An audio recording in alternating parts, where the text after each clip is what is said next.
We've got audio and we've got video. Perfect. Very well. Let us begin.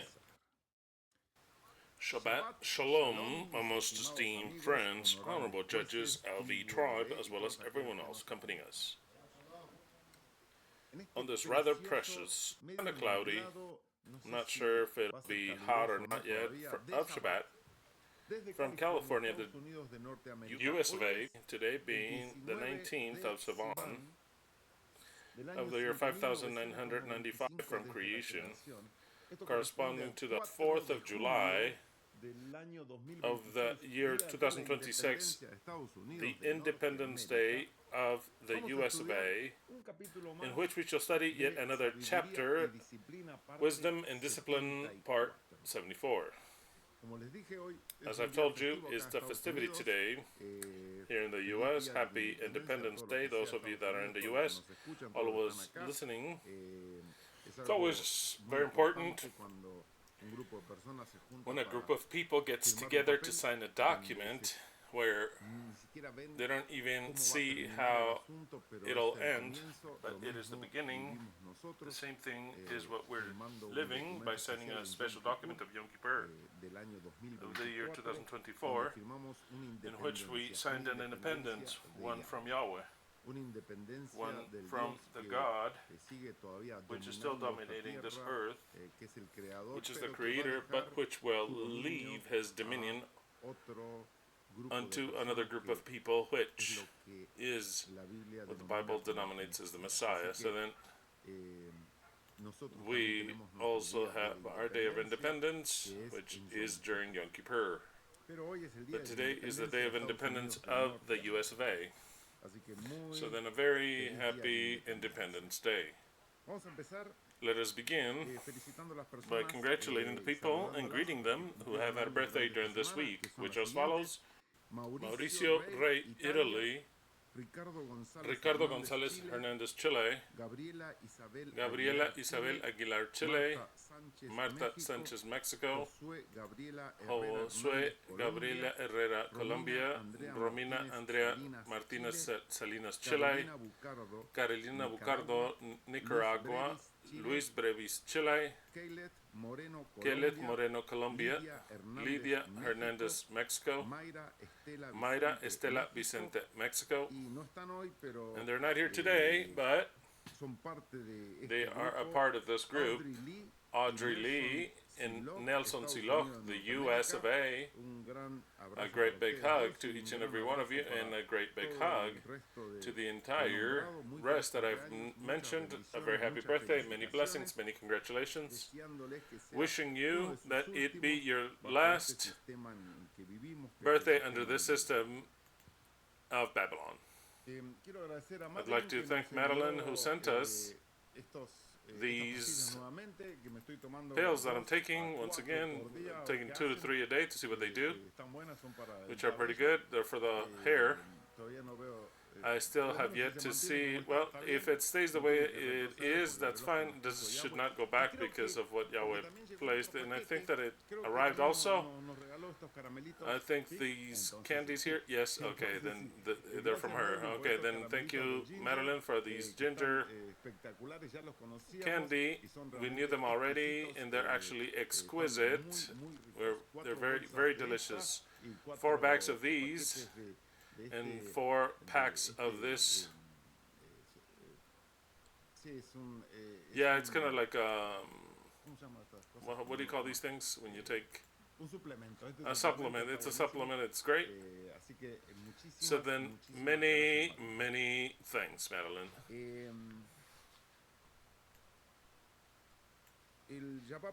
Last Shabbat, I forgot to mention the terrible catastrophe in Venezuela.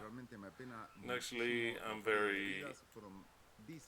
I feel very bad for the loss of lives. They say that it was 1,500. I don't know if it's more. It's always terrible. I know that there's lots of videos that say that it was provoked by the government of this world because of HARP and all the rest. I really don't know.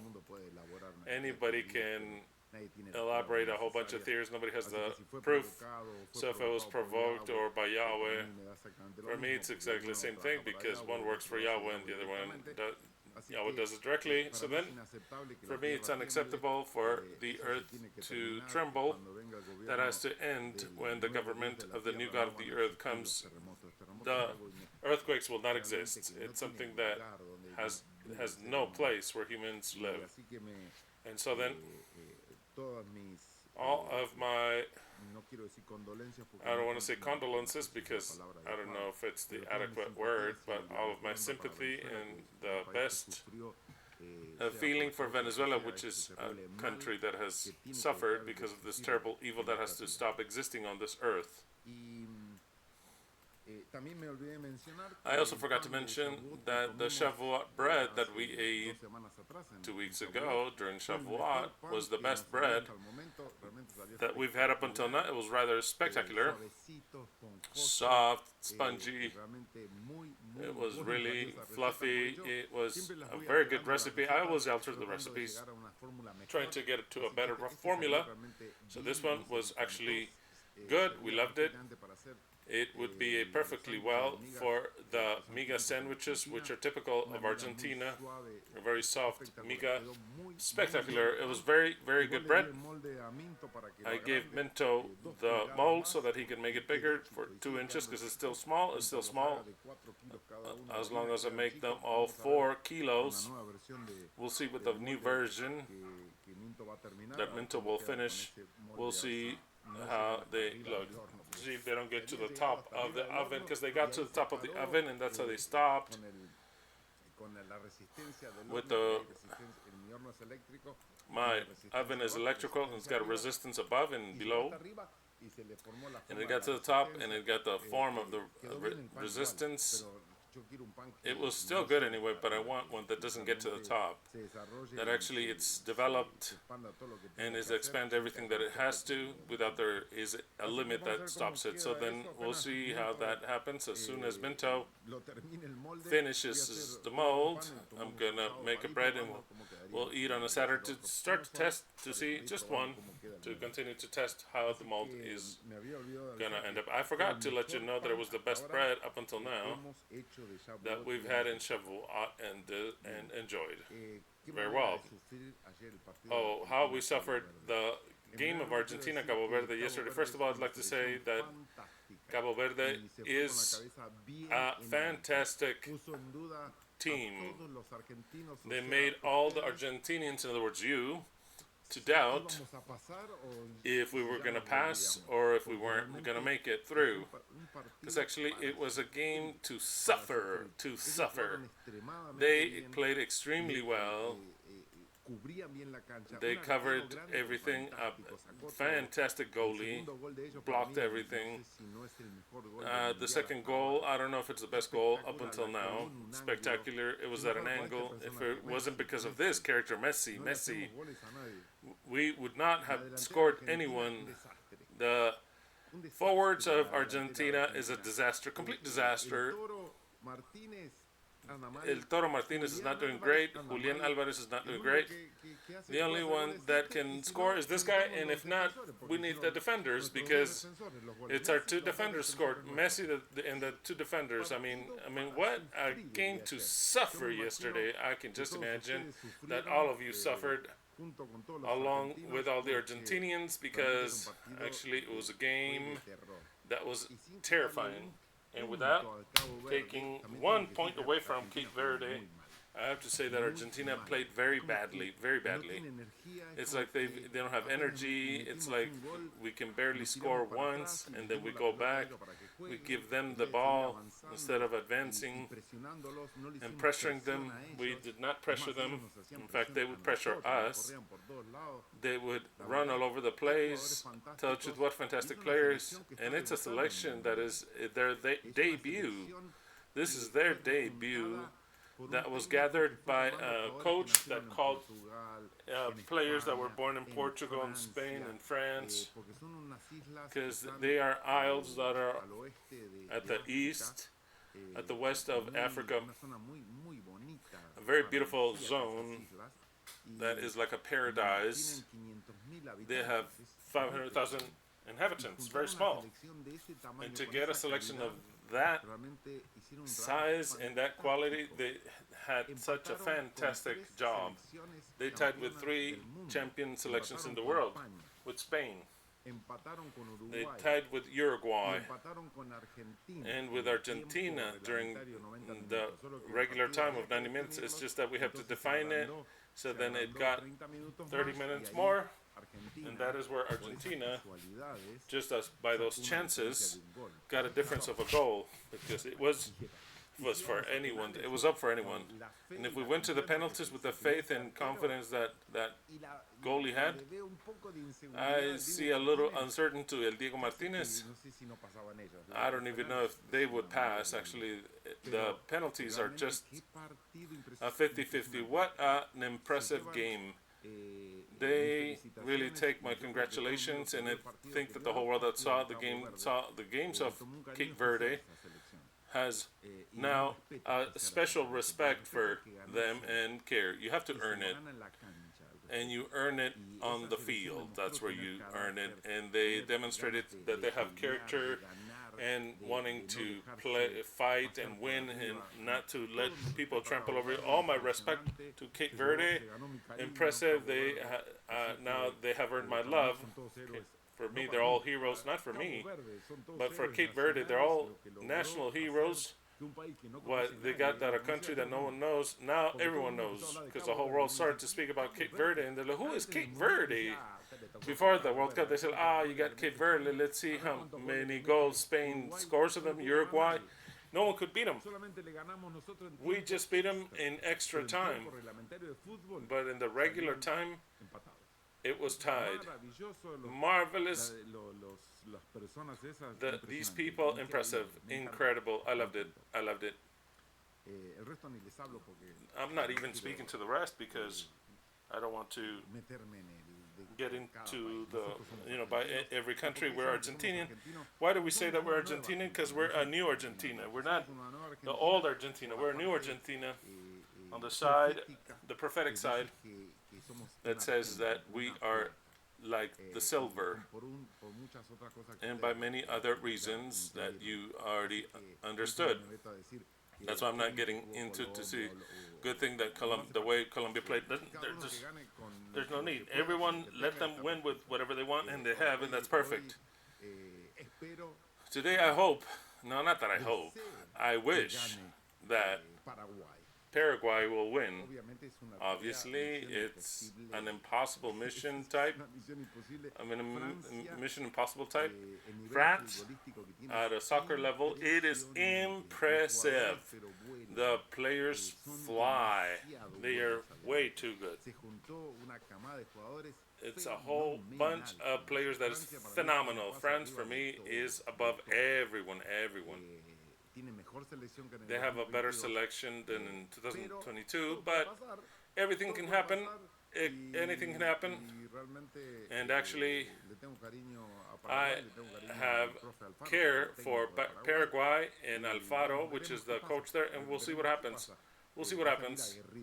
It'll be completely warrior-like. They have style, mobility, speed. They have everything, absolutely everything France does. But the other one's Paraguay, Warriors. So then we'll see what happens in the game. France-Paraguay, which will play in a little bit more as soon as this study's done. That game will start over because the 4th of July today. We'll celebrate by eating burgers. We bought some burgers, a traditional American meal. They love celebrating with burgers or hot dogs. It's the typical, so then we join their American celebration and will accompany them by eating burgers, delicious ones. Delicious, spectacular burgers that we make very well. That we make on the grill because we buy them. Okay, to not make them an enormous burgers. The ones that we buy, spectacular, very well. So then that is everything. Congratulations for Cape Verde. We got to continue to suffer. I believe that Egypt will be less of a suffering. Anything could happen. I mean, Egypt could win. I mean, soccer is soccer. Soccer is soccer. I mean, a bad kick and they take your players out. Anything can happen. Anything can happen. You kick them, they kick 3-4 times, and they kick once and goal, and that's it. You go home. That's what's beautiful about soccer. But even if you're better, there's always a chance that they win and beat you. And even if you're worse, there's always a chance that you can win. Football is football. From my point of view, since I observe football, I think Egypt has better players. They're a little better than Cape Verde in certain positions, but more disorganized. The team is not so well put together and structured as Cape Verde. I think that there could be some holes, and it would turn easier for Argentina to make the goals.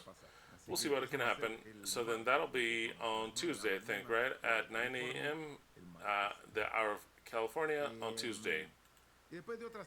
And after other selections, that because I enjoy the whole World Cup, other selections, what could I say? I completely believed, and I still believe, that Ecuador was going to win against Mexico, but evidently something happened on the field and outside of the field. That's all I can say, is that they saw that Ecuador should not win. Let's just say they should not win, because Ecuador actually plays well, and on the field they demonstrated that they did not want to play soccer. That's the truth. And I'm not saying that Mexico played bad. No, Mexico played well. Mexico played well. The thing is that Ecuador played bad. That's strange. In any way you look at it is strange. Mexico played well. They did what they had to do, scored 2 goals, and once again. But Ecuador, we noticed that something was going on. And they say all over the place that there were strange hands, threats, and other things that take place in that country which are real. So then, since I don't have any proof of absolutely anything, I just hear things. All I can say is that I saw an Ecuador like I've never seen. They didn't want to play, didn't want to, and playing kind of like, wow, that's it. Let's go home. That is what I saw.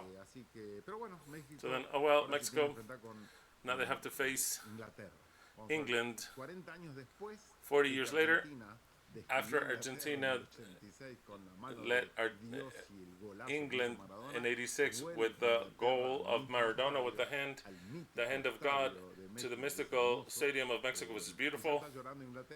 And England is playing because it's too high, because they cannot play there, and blah, blah, blah.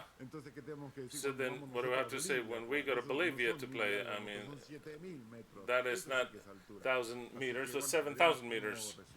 So then we'll see how things turn out. So then things are becoming good, but we suffered yesterday. Mamma mia. Very well, I'd like to remind you that the Eternal Truth, we have a service that's absolutely free, that we offer to all those who are going through things which the medicine calls sicknesses. We call them conflicts, and Angelina is in charge of giving you an answer if she can help you to be able to solve your conflicts. If you solve your conflict, it is very likely that what you're going through can get better to the point that it disappears, because everything is born in the mind and in what we live in the emotions, in the conflicts, in things that they're very deep in our living, and it's completely free. You just have to call Angelina. She'll make an appointment for you. She's studying, but she'll make time as soon as she has time, and she will help you. This is a service that is absolutely free, which is Angelina's consult. The information you have in the information of this video. There you have the address of Facebook to write Angelina. Many thanks for all those who remember that we make a service that is very expensive. If you look for it anywhere online, it is absolutely expensive, this type of consult calls, and we do it for free. We offer it for you, And for all of you, all the people that you communicate this to, it's not just for the eternal truth, but it's all those who are interested in this, in discovering what the reason is, or the problem that they have, the reason of the conflicts they have. Shema Israel, Yahweh Eloheinu, Yahweh Ekhad. Hear, O Israel, Yahweh our God, Yahweh is one. This is the main base of the eternal truth. This is where all the rest of the doctrines come from, the doctrines that we have, which could be very strange for all those who come from whatever other religion, or they're listening for the first time, and they think that what we actually teach is actually crazy. What we teach is very simple. It's just that it goes against every principle and belief that this world has taught. God, the Creator, is only one person. It's not two, not three. Doesn't have a son, doesn't have a father, and even less is it two pairs. It is only one person, one being. And by understanding that it's only one being, and that somebody came to earth that we accept, that is not a human being that said he was the Son of God, but rather an actual divine being came. The only one that could have come to this earth was the only being that existed, because he didn't have a son in heaven or a being to send. He had to come, or no one come. So then we believe what the Bible says that came, the Son of God. But he made himself be called the Son of God. It was not the Son of God, it was God. In other words, the only being that exists. And from then on out is all the other beliefs that we believe in come from there, which is very simple and logical, but it would seem an insanity when you have all other kinds of beliefs rooted. If there's only one being that came, then it cannot be the Messiah, because he is the God, Almighty and Creator. He's not going to go from being an all-powerful being to a being that it is the anointed, because to be the Christ the Messiah implies to be anointed. Anointed by whom? By an even more powerful being, because the one that anoints you has to be more powerful. So then, all the promises of the Christ, of the Messiah, are fulfilled directly with human beings. That is very easy to understand. The Jews understand it. They're not waiting for any being, divine being, to be the Messiah. They know that the Messiah is a human being, because the Tanakh, which is the Old Testament, explains it clearly. The Christians have taught us, and we have repeated it like parrots, that Christ is the Son of God, divine, and he's the Messiah, and there's no other option to think, and we've never thought about it in any other way. And the Christians always blame the Christians blaming the Jews, saying you are going to be lost because you don't accept the Messiah, you don't accept the Son of God. When we see that God does not have a divine Son, everything changes entirely. So then, of course, the one that came was not the Messiah. The Jews are right. The one that came was not the Messiah. He also does not have a divine Son whom to send. So then everything that we saw was an act of the Creator with a human body, which precisely was not going to say that he was the Creator, but rather he said he was the Son of the Creator. A group of ignorant people in Scriptures, which were the Jews, which were the fishermen that he gathered together, the disciples, they believed him. Because the more one knew about the Scriptures, they would not have believed that. They would not have believed that. If you understand Shemah Israel, Yahweh Eloheinu, Yahweh Ekhad, even if a divine being comes now with lots of power and says, I am the Son of God that comes, you're not going to believe him. Because you understand that the Scriptures say that God does not have a son. So then already from the get-go, it's a lie.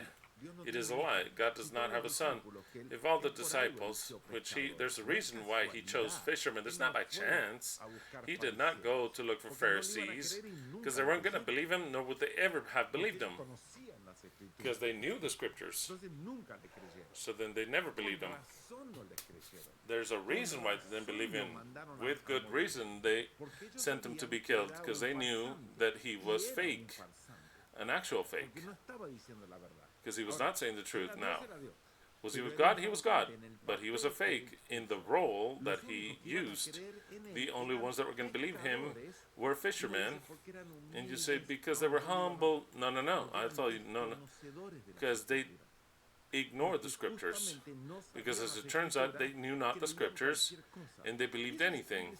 And that is always fulfilled up until today. We see the masses, the religious masses that don't know the scriptures. They don't know. They have them, they read certain things, they're always guided by their pastors, religious ministers, or priests. They're always guided, and they just are happy with the little that they read in the interpretation that is given them, but they don't know the scriptures. If they were to know the scriptures, they wouldn't go to any of those churches. The same thing happens and took place with the fishermen. That's why he looked for 12 fishermen to go and be his disciples. Afterwards, with a miraculous act, miraculous, using divine power, that we could say magic, he convinced another, which was Paul.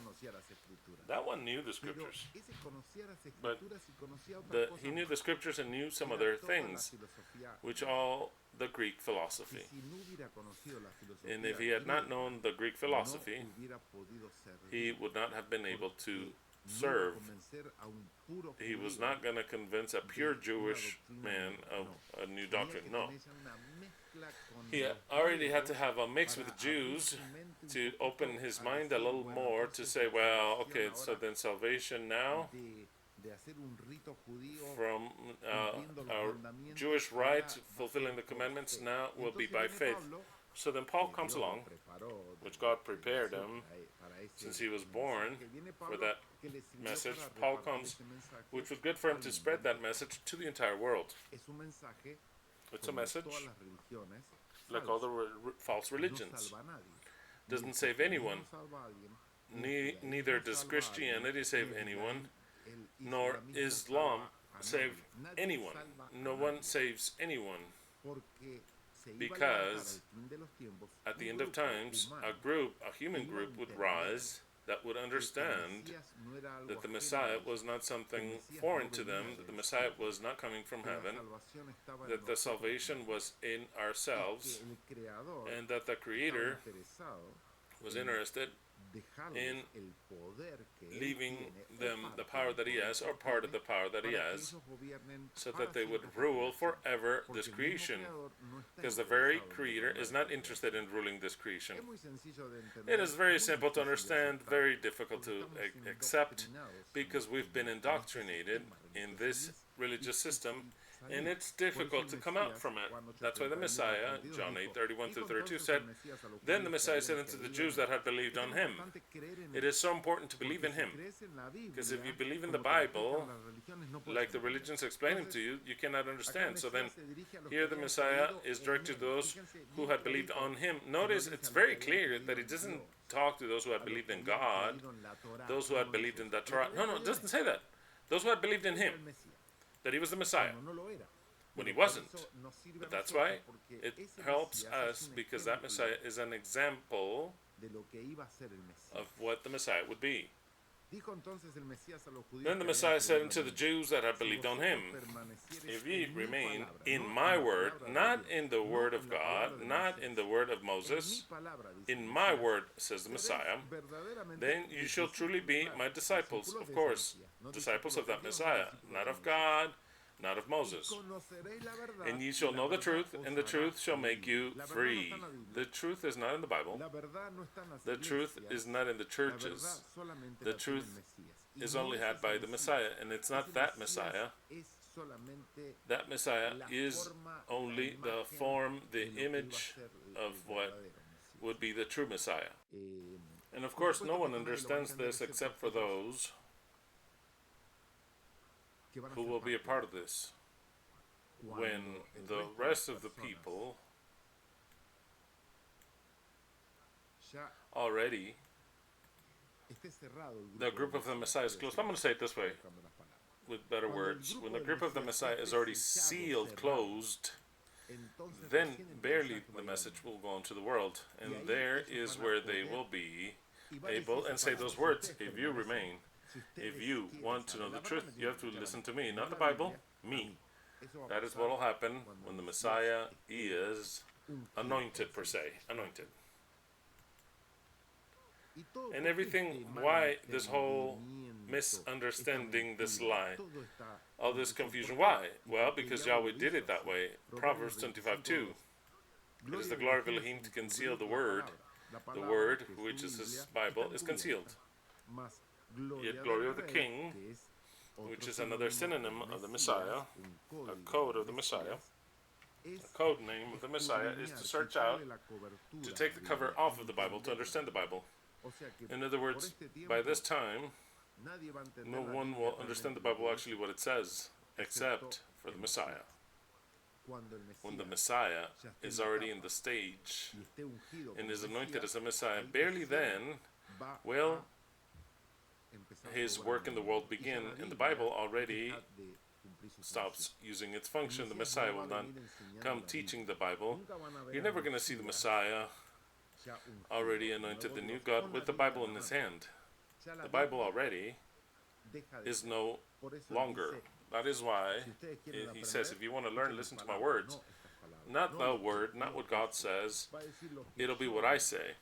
That's the way it is. The Bible works for now. When the Messiah starts his work, the Bible ended its prophetic part. Of course, people will not accept this just like that, easily like that. Of course not. It'll cost the Messiah to convince them. But at the end of it all, this story, they're going to say as follows: Jeremiah 16:19-21. Yahweh my strength and my fortress, my refuge in the day of tribulation. Unto thee shall come the peoples from the ends of the earth, and shall say, only lies was the inheritance of our fathers. That is what they will say, and with the Bible in their hand, with the Quran in their hand, or nothing in their hand, only lies was the inheritance of our fathers, vanity to which there is no avail. If it is man that makes himself gods, whether it might be what we were taught, the Jewish God Hashem, Yahweh, the Christian God Jesus, and the Father and the Holy Spirit, or the Muslim God Allah, they're going to say, it's all lies. Those gods are a lie. The God that the Bible teaches is a lie. It is very clear. The very Bible is telling you that all will say it was all a lie. And they will say it. Only lies was the inheritance of our fathers, vanity to which there is no avail. If it is men that makes themselves gods, then they are not gods. That is why, behold, I will make it be known unto you. This time I shall show you the strength of mine arm, and ye shall know that my name is Yahweh. And it's not talking about Yahweh, the Creator. It's talking about Yahweh, the new one. And Yahweh is not anyone's name. Yahweh is a code name, which means I am that I am. Or also, it could be translated as I am the one that is seen. And I am that I am, or I am what is seen. It is not anyone's name, but rather it's an enigmatic name that whoever it might be at that moment can say, I am that I am. Now, you didn't know that I am that I am? The Messiah will be Yahweh. Now the Creator is Yahweh. But Yahweh is not the name of the Creator. The Creator has his name. But this is a code that I am that I am. And the one speaking these words is not Yahweh the Creator, but Yahweh that came from being the Messiah. It's a group of human beings that takes the charge and control of the entire world, which is the new God of the earth. God, simply, the word Elohim means authority, which is the new authority of the earth, and forever. And you clearly see in the text that we've read many times that, tell the truth, I don't understand how the Christians, or when I was a Christian, I didn't notice what it said. I didn't notice. I had not perceived. Of course, it doesn't enter into the mind. You can read it 1,000 times over, but it won't enter, because if in your mind you have established that Jesus is the one that died in the cross, nothing else will enter. No matter what you read, that the people receives the authority of being God, doesn't matter. Since you have Jesus, and if they teach you that Jesus is the only, well, that's it, so there's no place. Your mind has to mature, and many things happen in your mind until you start to see and say, it could be that it's not Jesus, the one that I believe that it was. God was never an Elohim of justice. He was always an Elohim of injustice and of wickedness and of everything that has happened in this world. And when, hypothetically speaking, because this has never taken place, because this is a prophecy that they show us, when a group of people starts to complain, where is the Elohim of justice? Because we see that you are not. He does not defend himself saying, how are you saying this? I'm going to destroy all of you. I am the Elohim of justice. No, it doesn't say that. He says, I'm going to send you. I'm going to send you someone. And the one he's going to send, you understand clearly, not that you understand, but he says it's Elijah. And that if Elijah doesn't come, then he has no problem destroying everything. Malachi 2:17. This is hypothetical, it never took place, but it shows us our animosity against Yahweh in a given point of history. Ye have wearied Yahweh with your words, and you say, what have we wearied him? In that you say that whomever doeth evil pleaseth Yahweh, and in such he delighteth. Whoever that does evil pleaseth Yahweh, and in such he delighted. That's exactly the same thing to say that Yahweh does everything that's evil. Yahweh is the owner of evil, or he rules evil. Same thing as to say Yahweh governs the beast. Yahweh himself is the beast. Yahweh is the devil. Yahweh is the old dragon. Exactly the same words. Anyone that does evil pleaseth Yahweh, and in such he delighteth. Or else, where is the Elohim of justice? And so then he says, of course, I'm not the Elohim of justice. He doesn't say that. But by saying, okay, then I'll send you, he's saying clearly, I'm not the Elohim of justice. I will send you an Elohim of justice. The Elohim of justice is a God of justice. It's a God of justice. And the God of justice is the Messiah. The God of justice is the new God of the earth. All those things, they're not invented by us. They are at our eyes clear in the Bible, but at the eyes of those who read the Bible, they're hidden. Absolutely hidden. No one stopped to think ever, how is God going to say that he's going to send another God of justice? They don't stop to think that that implies outstandingly that he's not a God of justice.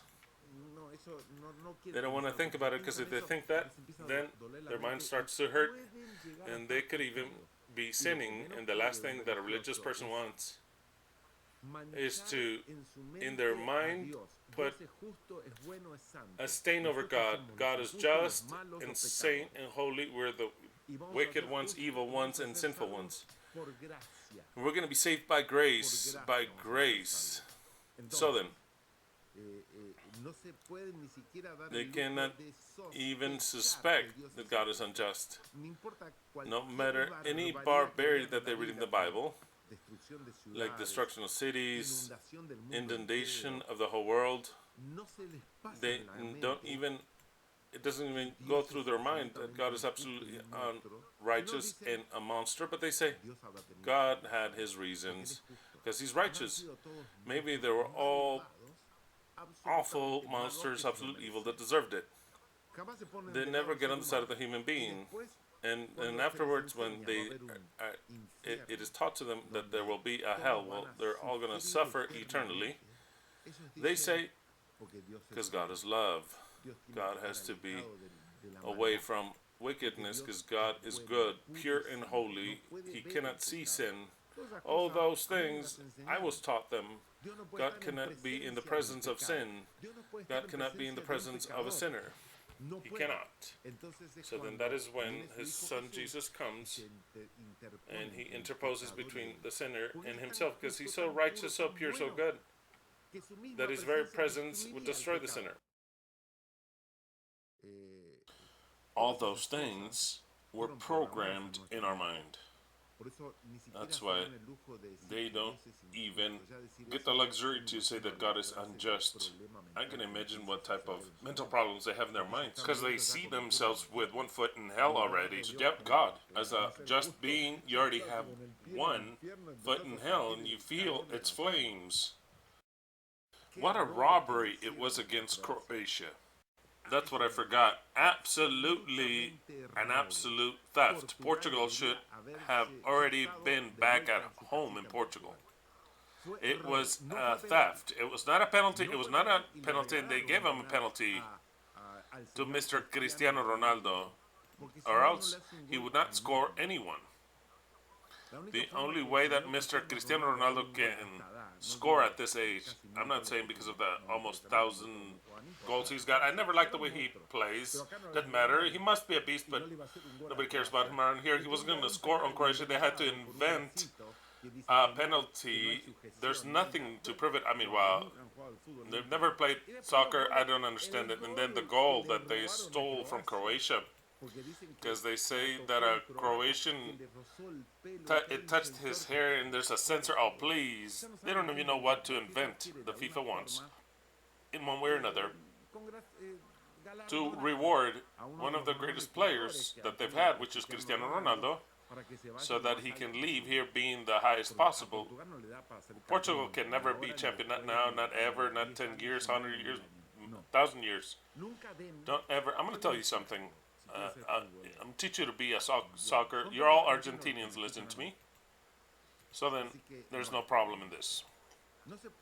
You can give as a candidate to the titles of one that's never demonstrated to even get to a final. So then, when they tell me a candidate, Portugal, the U.S., none of those are candidates. They're all participants in the tourney. Candidates, the only ones, the ones that have demonstrated to get to a final. For example, Uruguay, Brazil, France, Spain, Holland. They never got a champion, but they've got to 3 finals. The 3 finals, Holland. Mamma mia, I mean, they got to 3 finals. And then Germany in 74 with Argentina in 78, and Spain, and they lost the final in South Africa. But they're a candidate. They know how to get to the final. Holland. They call it Netherlands now. I don't like the name Netherlands. I call it Holland, and it's Holland. What else? England. They got a champion with a goal that never entered, but it doesn't matter. England, the goal never entered. The goal never entered, but they were made a champion. England, Germany, of course. Italy, that is not playing. And I don't know if I said Argentina. And let's stop counting. Who else do I need? Ecuador never got to a final. When did they get to a final? Croatia got to a final. Yeah, I'll give them as a candidate. But Portugal, Portugal, get to finals first, and then I'll say, okay, you could be a candidate. But not because they have such a team. Their candidates are not candidates. Candidates are those who are demonstrated. You have to demonstrate it during time. And that game, they stole it. They stole it. They completely stole it. Said, Portugal, you're going to pass. Croatia, no, out. So then, oh well, that's what soccer is. That's how soccer is. That's how football is. I don't know if I left one country out again. Okay, let's start again because I'm going to name all the champions, world champions. Uruguay, the first champion. Uruguay, Brazil, Argentina, Germany, Italy, France, Spain, England. And then we stop counting. It's 8 champions in the world. No one else. In all of history, 8 champions in the world. No one else. And I hope I didn't leave anyone out. And then Holland, Croatia have gotten to the finals. And some other, can't remember. Who got to the final, aside from the ones that I just mentioned? Champions, it's 8. No one else. Between us, 8. We spread. Germany has 4. Brazil has 5. Italy has 4. Argentina 3. France 2. Uruguay 4. Nah, not 4.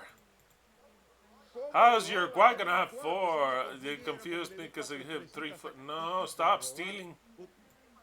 In fact, I think Uruguay is not doing well because they made such a mistake of putting 4 stars. Uruguay does not have 4 stars. Doesn't matter if they won. It doesn't matter.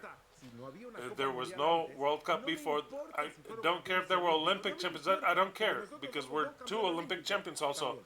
So then let's say the 3 plus 2 is 5 because we have 2 Olympic championships. And they say no because there was none and the FIFA recognizes no. The World Cup did not exist. What existed was the Olympic Games. So then let us not confuse. Don't ever confuse the people. Don't try to steal from the people, Uruguay. Don't try to steal from people. Every time you put 4 stars, it'll be even worse, even worse. Now, they went for 4. They were eliminated in the first round. And such a shame. You know why? Because they wanted to steal. The karma exists. And it's instantaneous. You put 4 stars. And you are out on the first round. When you don't have it, you don't have them. Brazil has 5 stars. I don't know if well earned, but they have them. Why do I say not well earned? Well, because in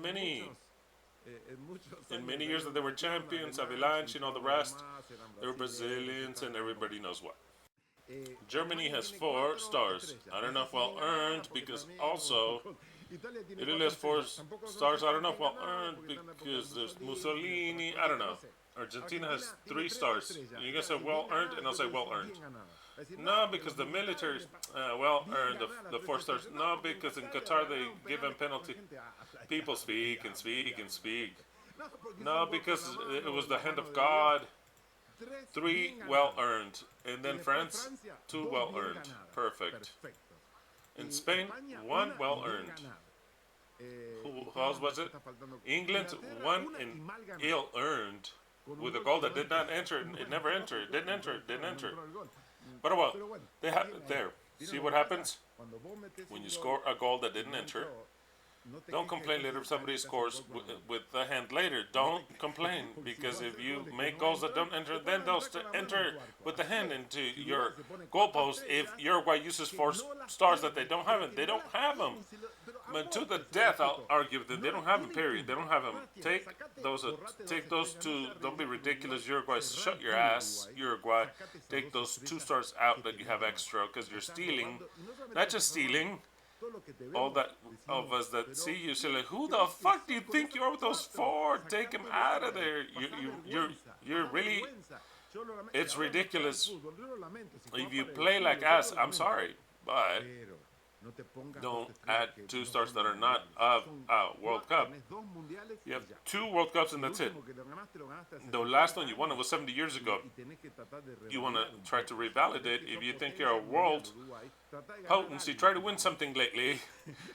Win something lately. Something. But you don't win anything. So then stop crying. Stop blaming Bielsa. He's a genius. It was not Bielsa's fault. It's not the goals that they scored on him. It wasn't 2 in the barrier and the 2 when they jumped. They jumped outwards and the 2 left, leaving a hole. And they scored. It was not Bielsa. It was not Bielsa. The ball that was coming, that my dead mother would have stopped it, but the Uruguayan goalie could not because he has butter in his hands. He can't grab them. So it was not Bielsa. So then don't blame Bielsa. Blame their players, which are horrible. That come from playing in the great Real Madrid. They can't stop a ball. They walk on the field. They have the post for free and they send it to the Tribune. Don't blame Bielsa. That is my opinion over Uruguay. Very well. Tomorrow, how's Brazil gonna come out against Holland?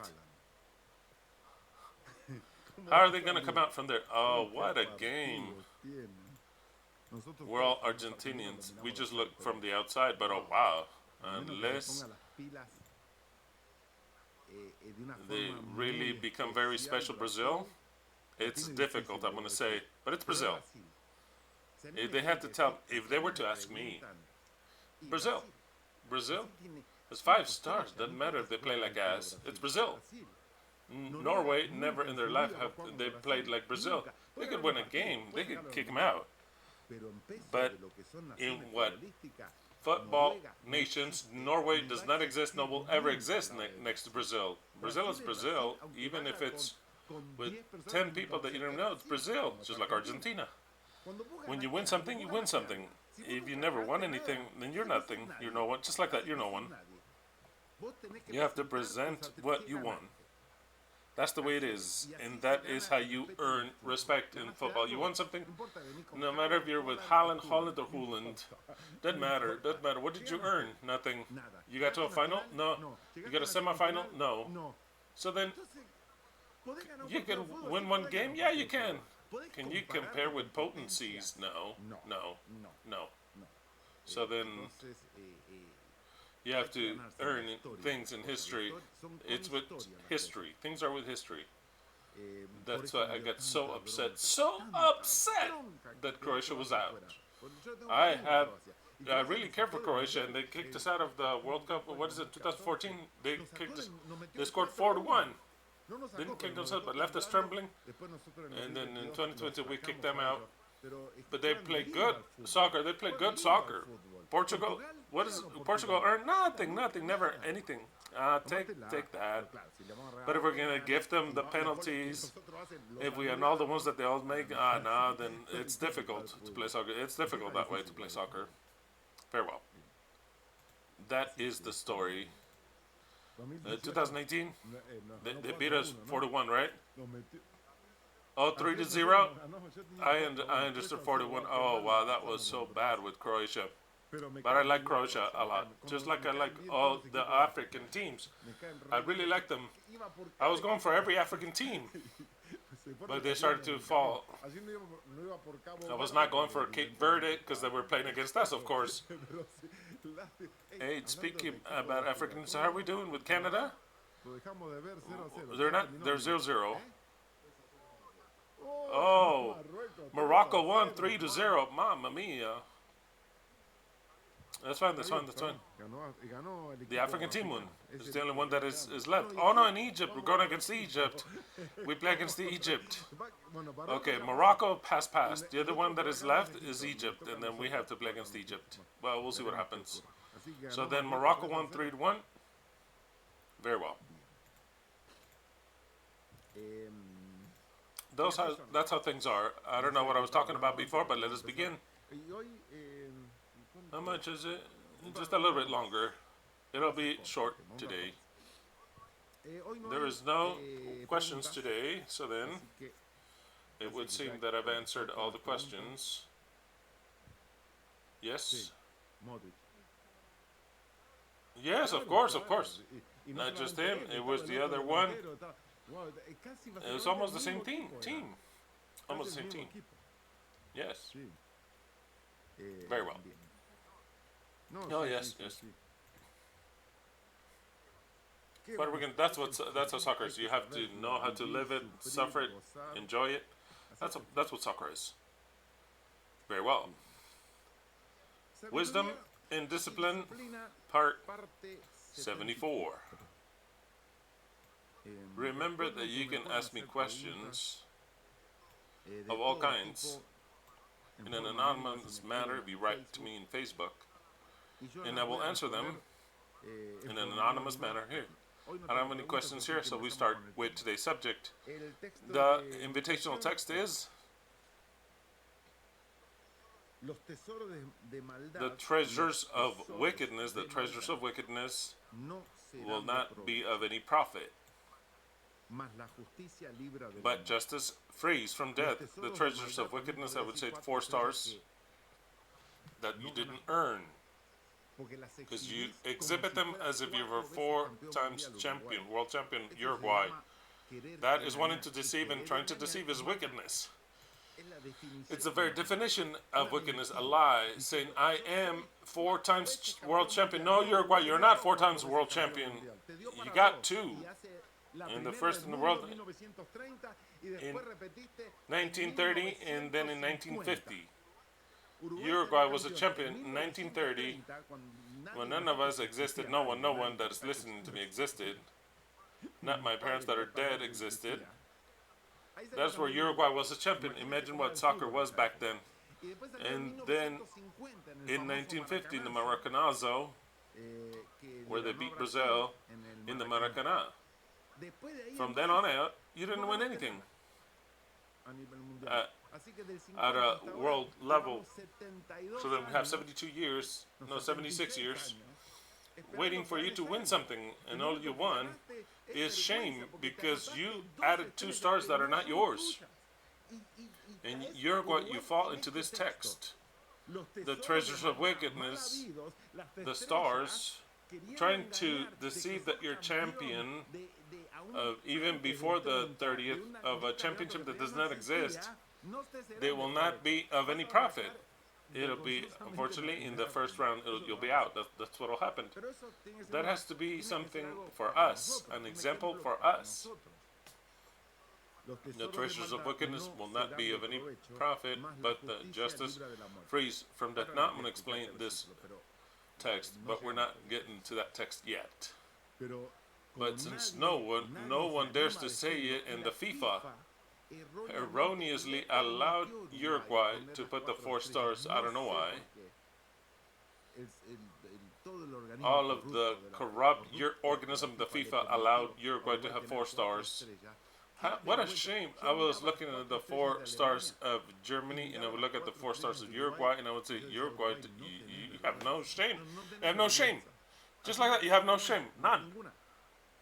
Because you, and to top it off, they argue to the death.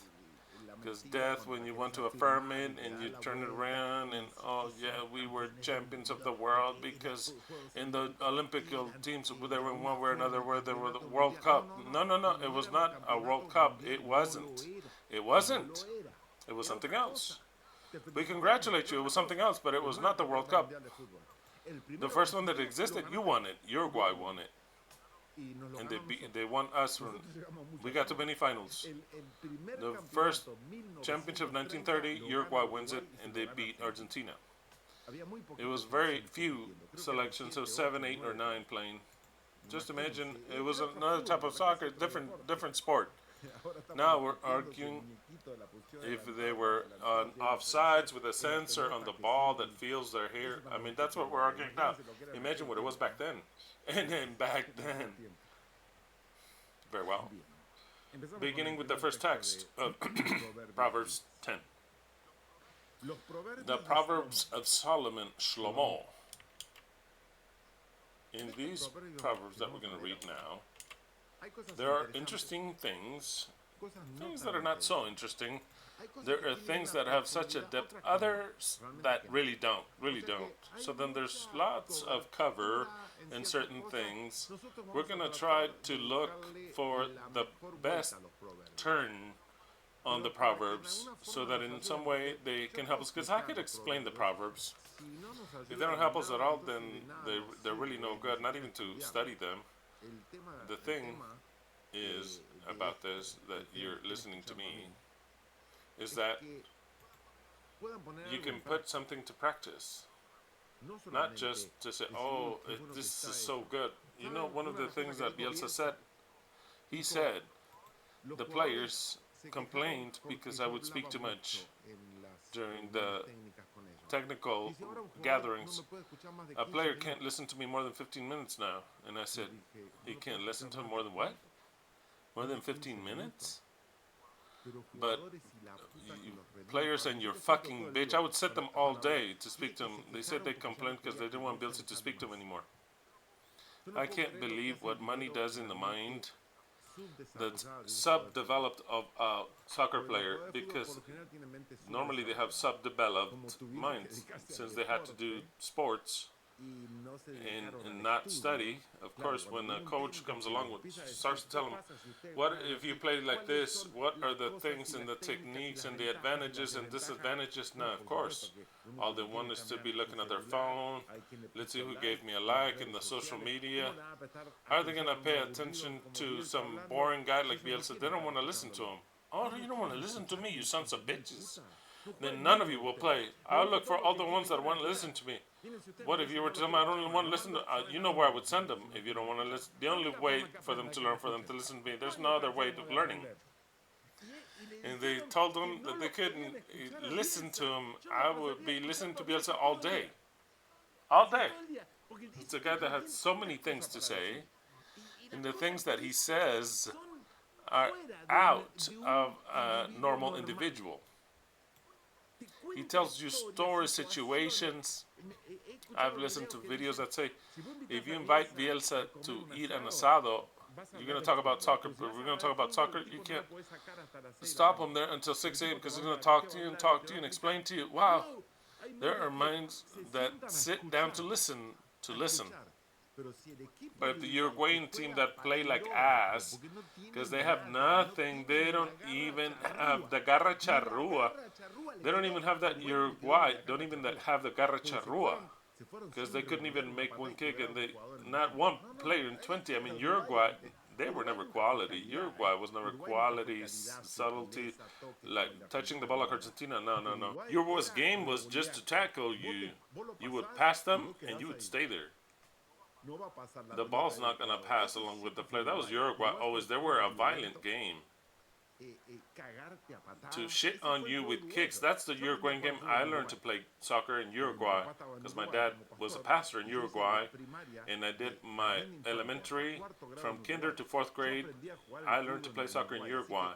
So that when I talk about Uruguay, it's because I know Uruguay. I lived 5 years there. And I know what it is. The Uruguayan soul. I love Uruguay. But what I saw of that selection was the worst that I ever saw of Uruguay in my life. I couldn't believe Valverde couldn't play 1 minute with me, that son of a bitch. I mean, how despicable that he showed. It was enough to kick him in the ass, kick him out of there, back to Uruguay. Oh, he plays in the Real Madrid. I shit on him playing in the Real Madrid. Valverde, you're dead, alive. You're wearing the blue jersey, and you cannot put the garra charrua there. You have none of that, of the Uruguayan spirit. And I could mention every one of the players there in Uruguay. What a shame that I felt. Such a shame. It was so cringe, because I really feel it like part of me, because Uruguay is an Argentinian province. I know that Uruguayans are all against me, and the Uruguayans are all Argentinians. It's another province. It's just that they want to separate themselves.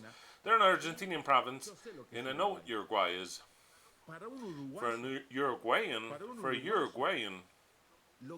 what Uruguay did is a shame, and I say it as if Uruguayan were speaking here, because I even know the hymn. If I had to learn the hymn of Uruguay,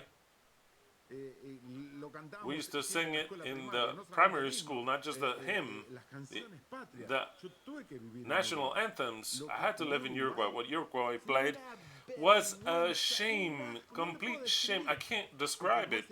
It's not their soul, and it was not Bielsa. It was them. It was them that actually complete shame. And speaking about Bielsa, he says the players can't listen to me anymore. And I say, wow. Let's imagine that we don't talk about soccer. We talk about religion. How many of the Uruguayan selection could listen to me with Bielsa, soccer? They can't listen to him 15 minutes. I have to explain to them what the Godhead is. You know how they would understand me, those players. Mamma mia. What a job we have with humanity. We have such a job waiting for us in humanity, for the people to understand. When you find a guy that's interesting, the things that he says, you have to develop the ability to listen. To listen. That's why it's so important, the text that I always read to you that says the Messiah. What does the Messiah say? Then the Messiah said unto the Jews that had believed on him, if ye remain in my word, what is the word? What he speaks. What he speaks. It's not a book. It's not a book. If you remain in the word of the Messiah, but if you can't even listen, how are you going to remain? Barely then will you be truly my disciples indeed, and barely then will you know the truth, and the truth shall make you free.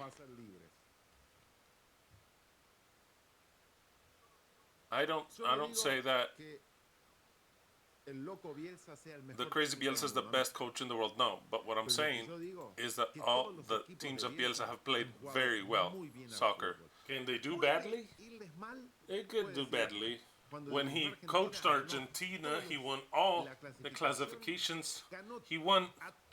He beat the whole world in the eliminatories when we got to the World Cup.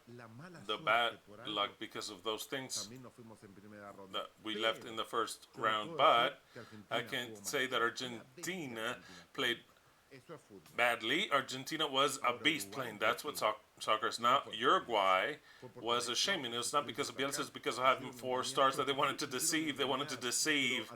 But those that know about soccer, they don't deceive anyone. Uruguayans, take those 2 stars out of there, and maybe next World Cup you'll do a little bit better if you take all those dead guys out of your team. Okay, let's begin with the first text. The Proverbs of Solomon. The wise son pleaseth the father, but the stubborn son is the sadness of his mother. You might say, what is this text saying? What is this text saying? The wise son is the joy of his father, but the stubborn son is the sadness of his mother. Well,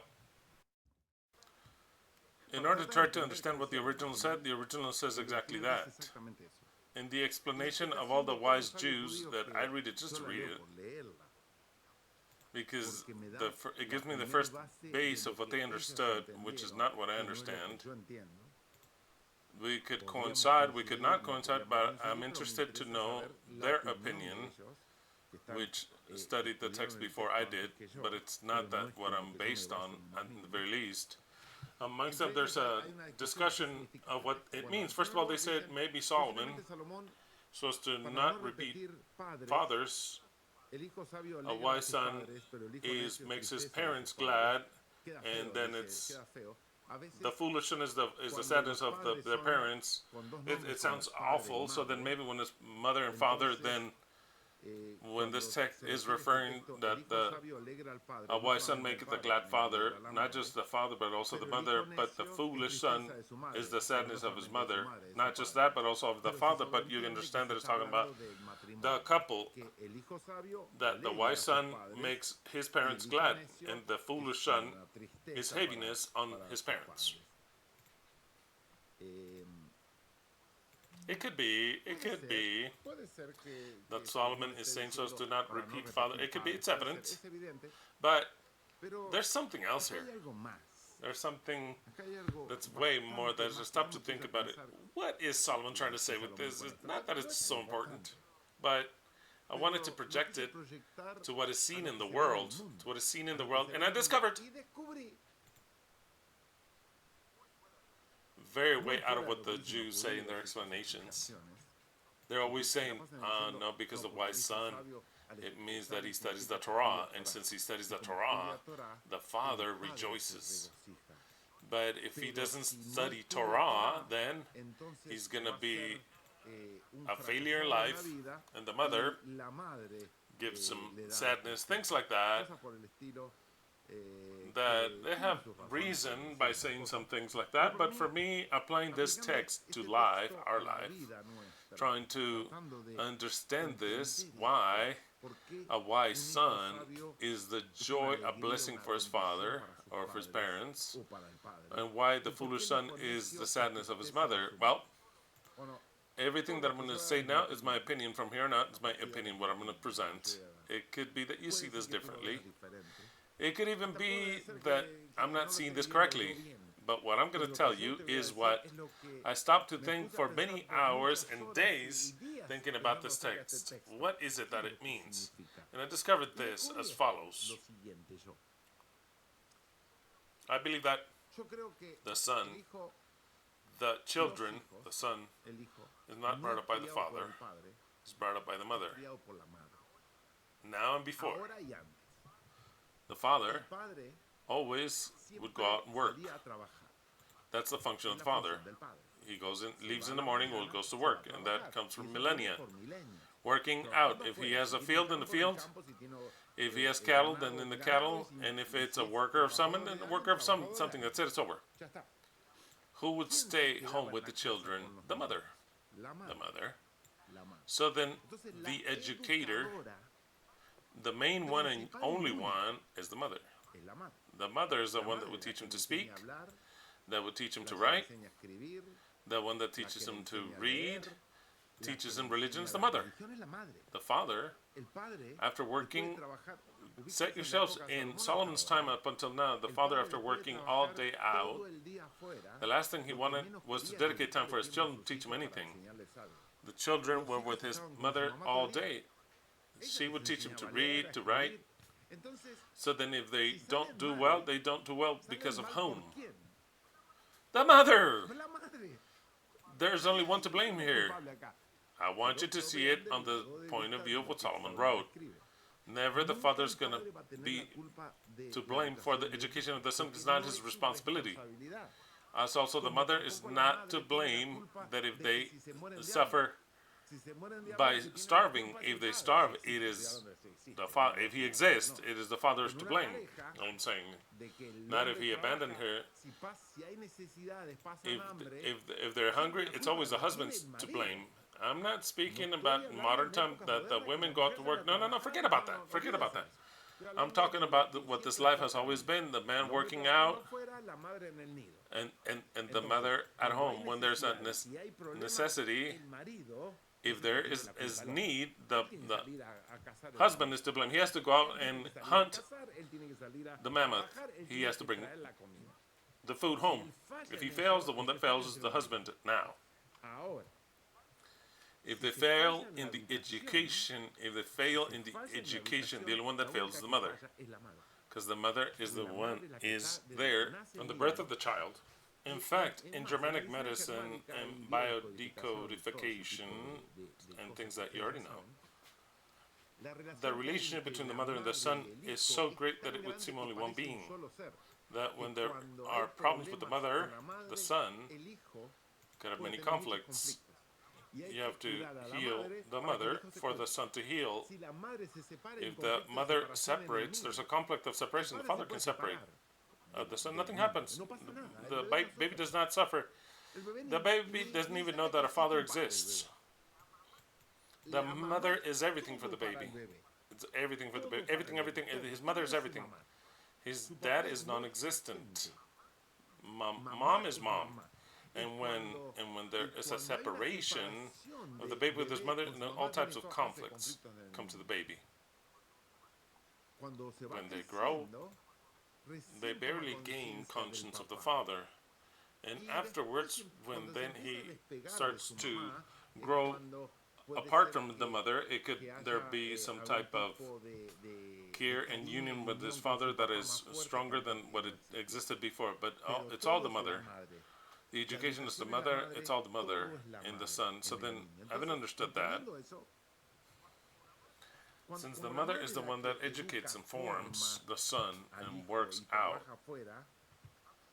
sometimes, many times, the one that comes to punish, and always in an unjust manner, is the father. Because sometimes the mother says, I'm going to tell your dad what you did. Sometimes the mother doesn't want to punish him. And she threatens the son. You'll watch out when your dad gets home. It was common in my era. The threats of the mother that the father, when he comes, he was going to punish. And the father that doesn't even know what happened.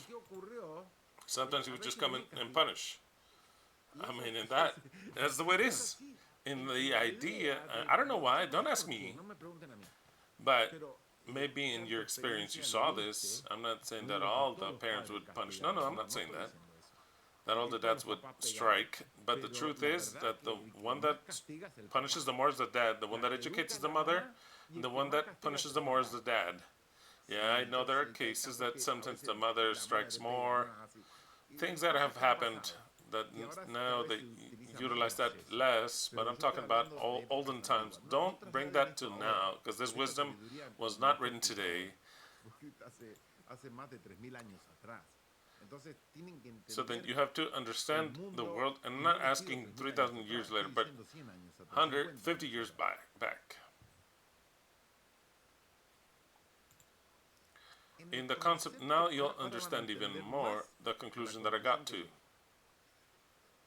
Notice that the text says that the wise son is the joy of the father, but the foolish son is the heaviness of the mother. Why is the wise son is the glad of the makes the father glad?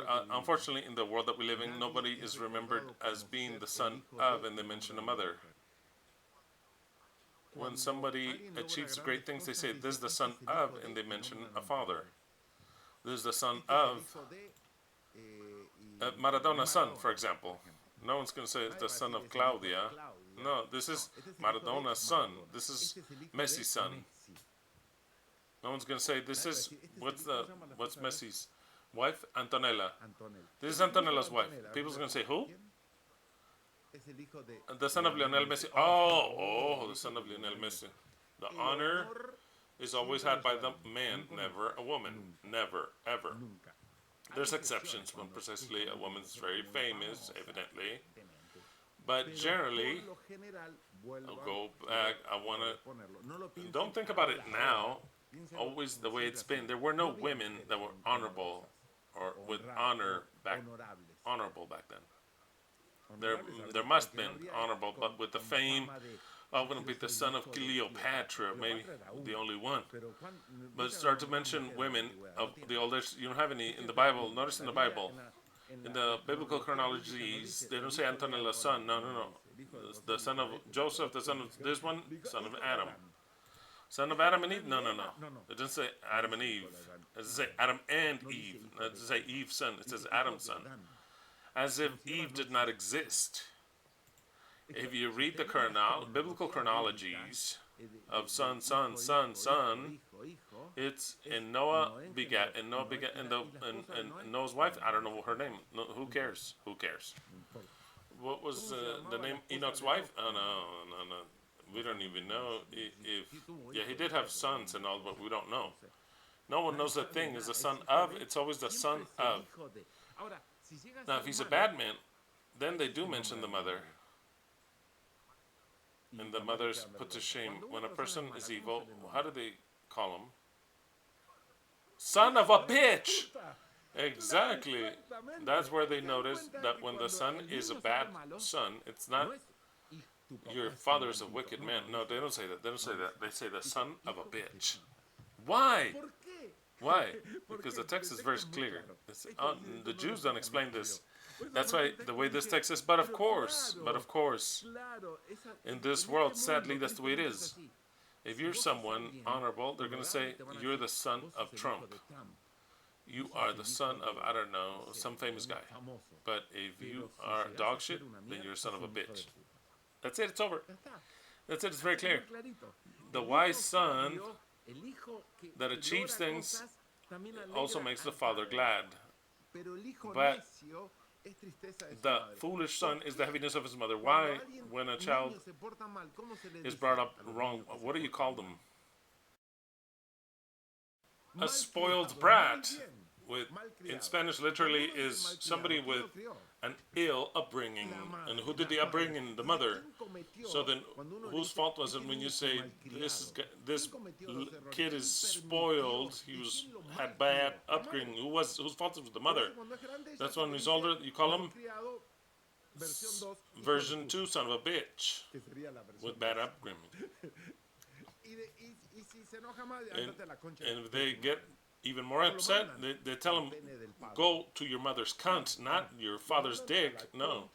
They send him to his mother's cunt. This bad upbringing. You know that it's always for the mother, the insults. You notice. That's why when the son is stubborn, who has the sadness always? The mother. The insults are against the mother. Even the father, when he sees a son that his failure looks or would look at her, don't bring that till now, but because it's your fault. You brought him wrong. What do you call him when you're too permissive? That the mother spoiled him. That's what they say. And so the father says, you spoiled him. The father tells the mother, if your children are that way, it's your fault. When you spoil them, the ones that's to blame is the mother. I'm not blaming the mothers. I'm saying what popularly is seen. Because actually, the one that is the responsibility that their children are excellent, give or take, or bad, is the mother. Because she's the one that will teach him the values ever since he's a baby until he starts to grow. Forget the schools, forget all that. Back in the time of Solomon, there was no schools. The mom was the school. So then the mom was the one that would influence whether her son was going to be a thief or an honorable person, because it depends on what he will inculcate in his mind throughout the length of these years that the child would grow. For that very reason, when children would come up that were evil, lazy, losers, evildoers, in ancient times, the shame was always upon the mother. And that's where I comprehended it, what Solomon's saying, that if the son, the world is so misogynist that if the son has a good upbringing, an excellent person, the father has the glory, even though he didn't bring him up, even though he didn't teach him those things. It was the mother. That's why it says the wise son makes the father glad. The father is proud because he says, this is my son. Oh, look, this is so-and-so's son. And he's triumphant, intelligent, wise. He has achievements. The father is proud, when actually the one that brought him up to get there was the mother. That's the way it is, sadly, in this world. And in turn, if all that fails, then he's a son of a bitch. The mother is the worst person, a bitch, a cheap $2 hoe. Just a $2 hoe could make this garbage of a man. Do you notice what I'm saying? Even though the mother had the best of intentions, well, Leslie is adding, well, Leslie just said, because the domination of a man is a lot greater. Not sometimes women have the best of intentions. I disagree. Say it on the mic, because I disagree with Leslie just said. I believe that the world is so misogynist that many women that have complained, and that I've listened to, they have complained that they've had the best of intentions of upbringing their children, but the man that dominates the home does not allow it in many ways. The man dominates women. So then they are not allowed, and there's always a disgrace that comes to their home, even though the women have the best of intentions. And they want the best for their husband and their children. And that's what I've seen in many experiences. I believe there are cases, which is what Leslie's saying it's applied, which is the majority that I've seen. But that is to take the responsibility away from the women openly. When I've seen women, I've seen with my own eyes and experience that the man does not intervene in the one that upbrings their children wrong because they don't stop them. They don't tell them the things. That a child to yell and do whatever he wants, not the fathers. The mother does not shut up her son. Those are exceptions. It's not the norm. No, that is the norm. The exceptions are for the men to intervene in the upbringing of the son. Generally, they're not even there. Would you like me to prove it? You can say it. Add it. Almost all of Central Latin America, yeah, Central Latin America, well, you'll see that the one that makes the most effort and goes out to work is the woman, and the man is a lot more lazy and a drinker. Okay, but we're talking modern times now. If it is so, Leslie, if it is so, if the woman goes out to work, that's something else. I'm talking about in the situation that Solomon worked, in which the woman didn't go out to work. That's what I'm talking about. Well, when I speak is about the majority, I think that the women come by nature, an innate nature, which is to upbring and draw the best of our children in the very best way possible. It's just that the man is not prepared to fulfill all of the necessities of a home, and most of men actually abandon the home. What Leslie's saying, she's right in certain cases where it's applied. In most cases, I'd say. About what my experience is, I don't remember that my dad did any upbringing at all. My mom taught me everything. My dad would leave, and I was all day with my mom. My friends were all day with their mom. The people that I know, they were all day with their mom. I understand that what Leslie's saying, that there are cases in which the mother goes out to work. That's something else. And I also understand that the father cannot upbring the children to the rearing. I think that in certain cases, I believe that the parents or their dad has to do it. Either the mom died or she left, and he has to do it. They do the best as possible. But generally, a man is not created or designed to do the upbringing or to rear children. He can do the best he can, but never compared to a woman. The patience of a woman, the tenderness of a woman, everything that the woman has to give, the man does not have to give. So then sometimes there are men that develop those virtues by force. But if, as Leslie says, that if the woman has to work and they leave the children for the upbringing, that the father to do the rearing, of course, they're a disaster, of course. But I don't want to justify something. I've seen a whole bunch of cases in which their mom does not correct the children, and the kids come up with a whole bunch of problems. But because the mother does not correct them, the mother did not educate them, and that's why they call him son of a bitch. That's where they call. That's where it comes from. Of course, there could be cases of all types, but the one that's in charge. In fact, there are cases also in which the dad is evil, wicked. He's a drunk, but the mom. The wife, the woman in the home made an effort that the upbringing of her children is the best as possible. And you see that in many cases also. Absolutely. In other cases, not. Not in other cases, the women don't care and they completely spoil their children. That's the way it is. Whatever the case might be, there are cases in which the father has to do the upbringing. Right, yeah, that's what I've just said. But he has no influence, the father doesn't, in the upbringing of the children. If he goes out to work, he doesn't have an influence. Because he has, in what's normal is what I'm saying, not in cases in which the father is a drunk that stays at home. Normally, when the father goes, all the influence of the children falls on the mother. And there could be a whole bunch of cases. I'm not saying that it's always that way. No. What always is that they blame the mother. That we do agree. Now, if the children really turn out to be valuable people and famous, the one that takes the reward is the father. I don't know why, but Solomon anticipated this and said it.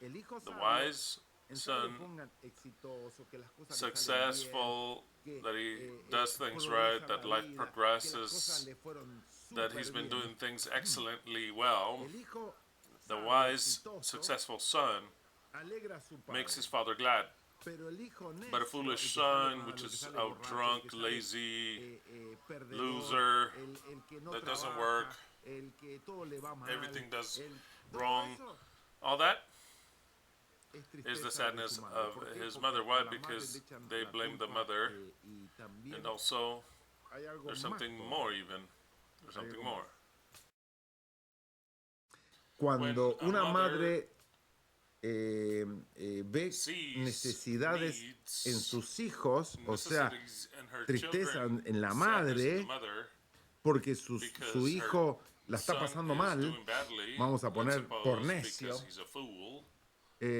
tiene secuelas muy graves en la madre, porque desarrolla todo lo que nosotros conocemos como tumores y cánceres, que las glándulas empiezan a crecer para formar y dar más leche. Una estupidez total que hizo Yahweh para arruinarnos la existencia. Pero de ahí se empieza todos los problemas de senos de mujeres.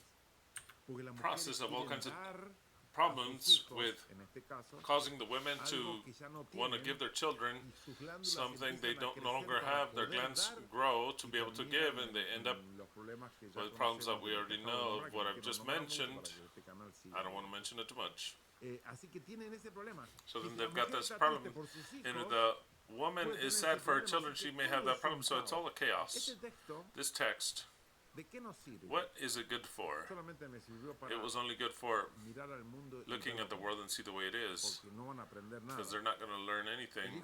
The wise son will be wise if he has a good education from his mother, and if to that you add the union with his father and the little education the father can give, then actually it will be a joy for the two of them. Now, if the father is a fool, or he's not around, and the mother is also a person that does not educate her children intelligently, then her son will also have many problems. And there'll be a sadness for both, absolutely for both. That's why I have the text more. And in order to understand why and where son of a bitch comes from. Yes, that's the way it is. Because I can imagine that the prostitutes had children, but they reared them wrong because they would work in their profession and were not able to educate their children to have values. What values? That's why bad people, you call them sons of bitches. With this text, I was able to understand where the phrase comes from. Son of a bitch comes from there. Comes from there. That always that a person turns out to be a bad adult, it has a beginning. It comes with the education. Did you know that? It's literally, well, I don't know if it's so impossible, but generally, I'm going to say generally, when a child is well educated with the values, they never become a bad person.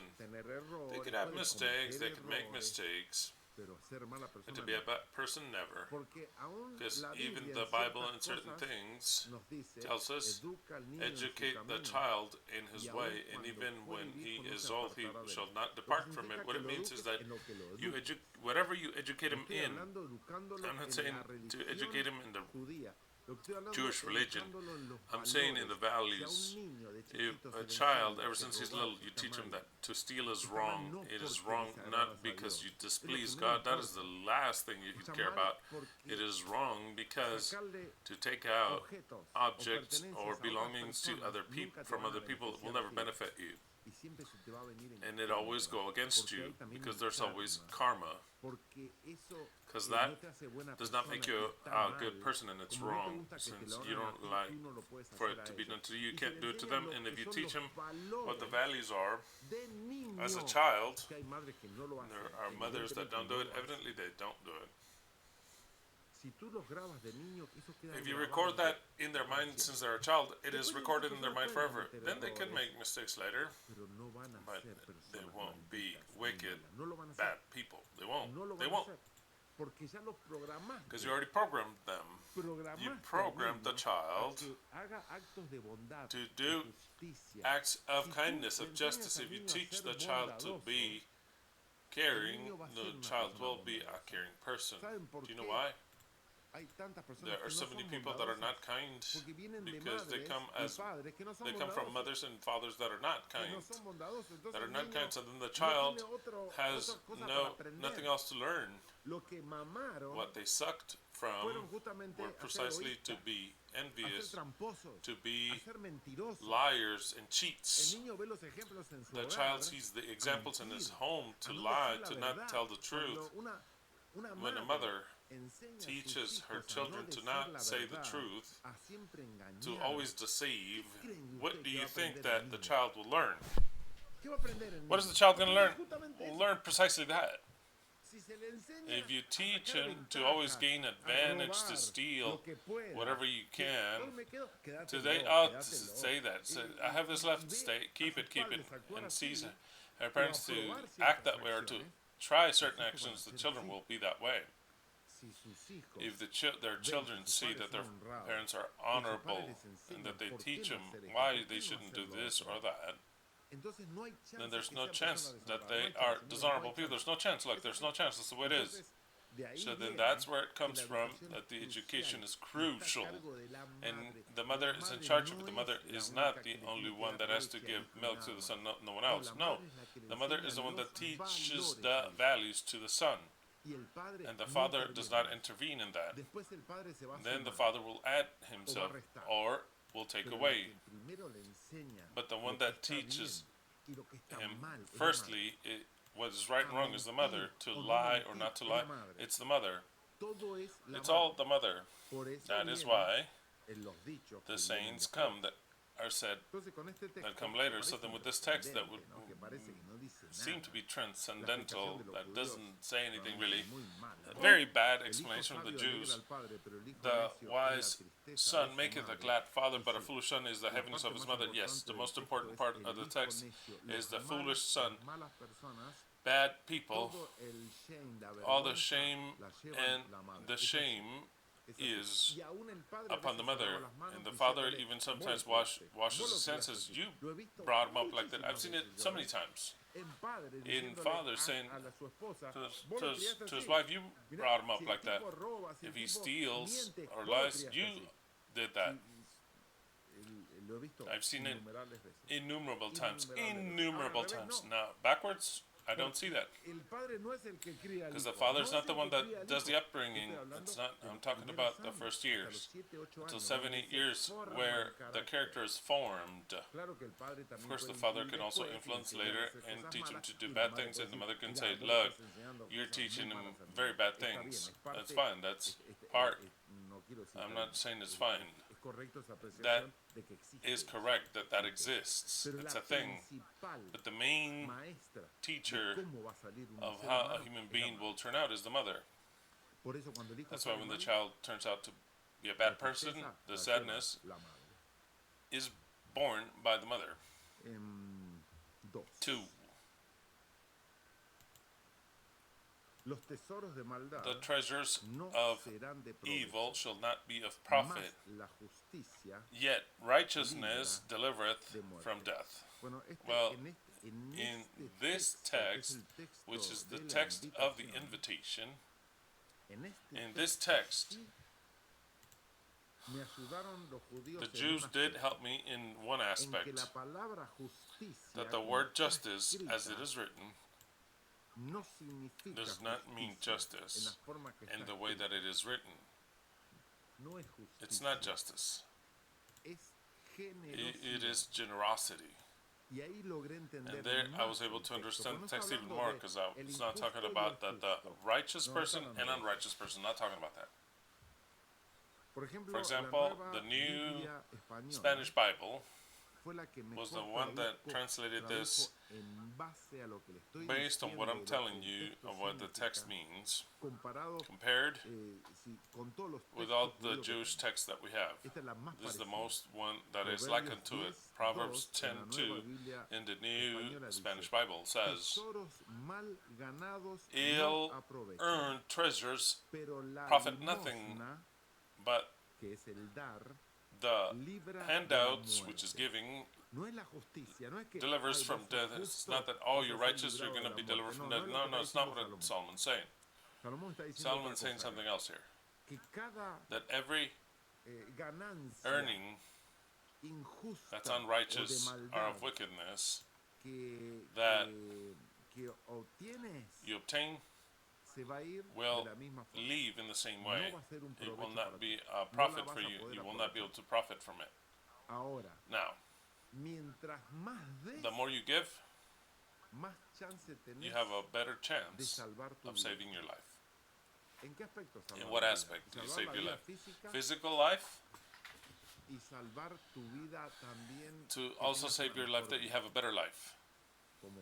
Like the expression, oh, I'm saved, I'm saved.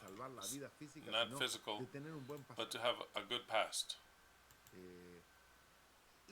And also we could take that even further, as the Jews say, of saving your soul.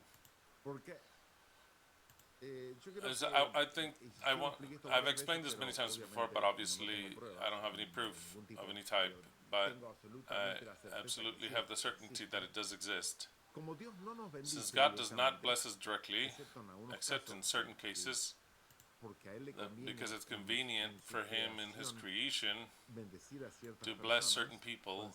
They could be evil or good people, that matter, that they fulfill their job. They could be very bad people that will get blessed, and there could be other people that could be good, but it's for their end, and will also bless them. But that it's not that it's related with the whole world. Now, I've already told you this. He placed general laws that exist. We don't see them, but they exist. Just that, like the law of the mirror exists, the law that if I give, I will receive.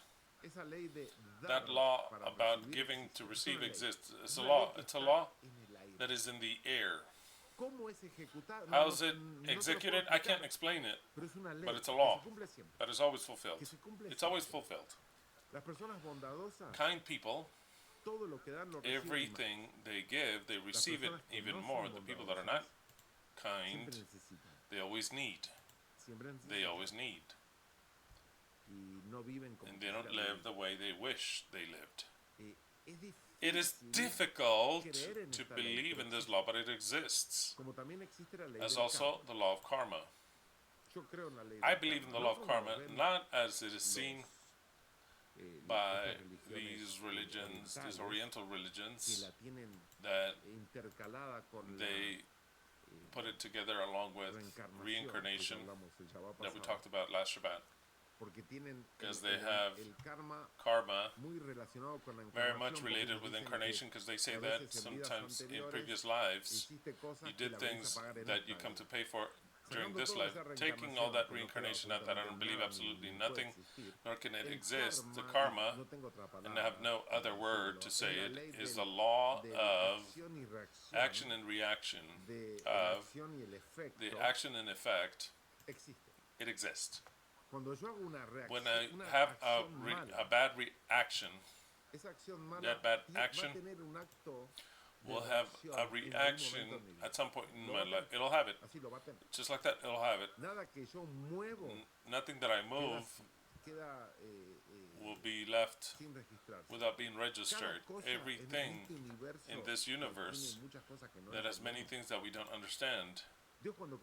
God, when He created this world, since He wasn't gonna be there personally with every person, there are certain things that maybe reside in our mind, maybe like in a matrix, but there are things that are fulfilled.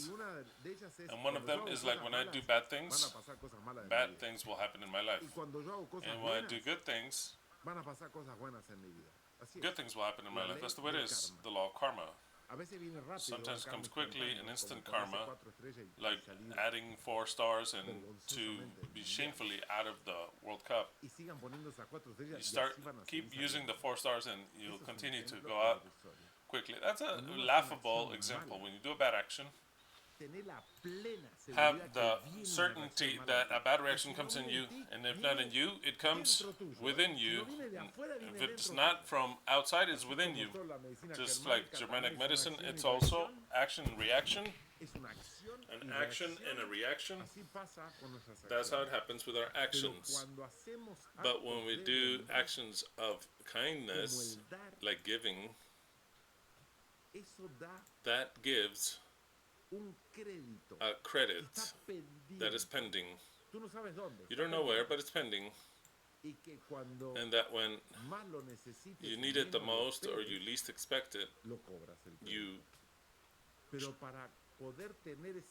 cash in that credit. But in order to have that credit, you have to deposit. And when I'm referring to giving, I'm not just referring to money, which is one of the main ones. To give to your neighbor, it is time, it is help, it is everything that has to do with the people that need from you. Giving enables you to receive. If you don't give, don't expect to receive. You have to ask. And if you ask, it's because there's a necessity. And maybe you'll be asking your whole life. When you obtain something that was unrighteous, you will lose it. You will lose it sooner or later. You will lose it. Either that or something else, even more painful. But in this life, you pay what you do. That's something that you have to record in your mind.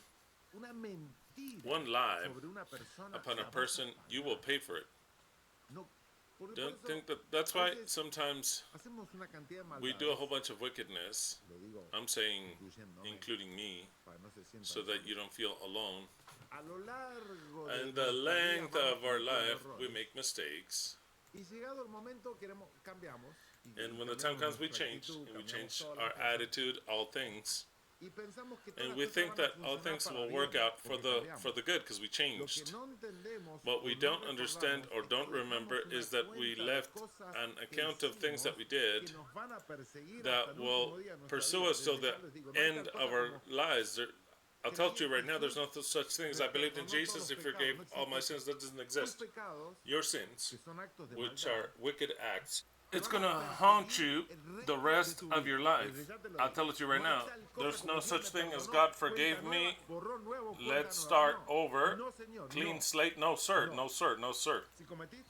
If you made a mistake, that mistake will come at you forever. Forever. It'll be present. You can't erase your mind or the mind of the others unless actually you whiten the account. If you stole something from someone, that, even if the years pass, is there.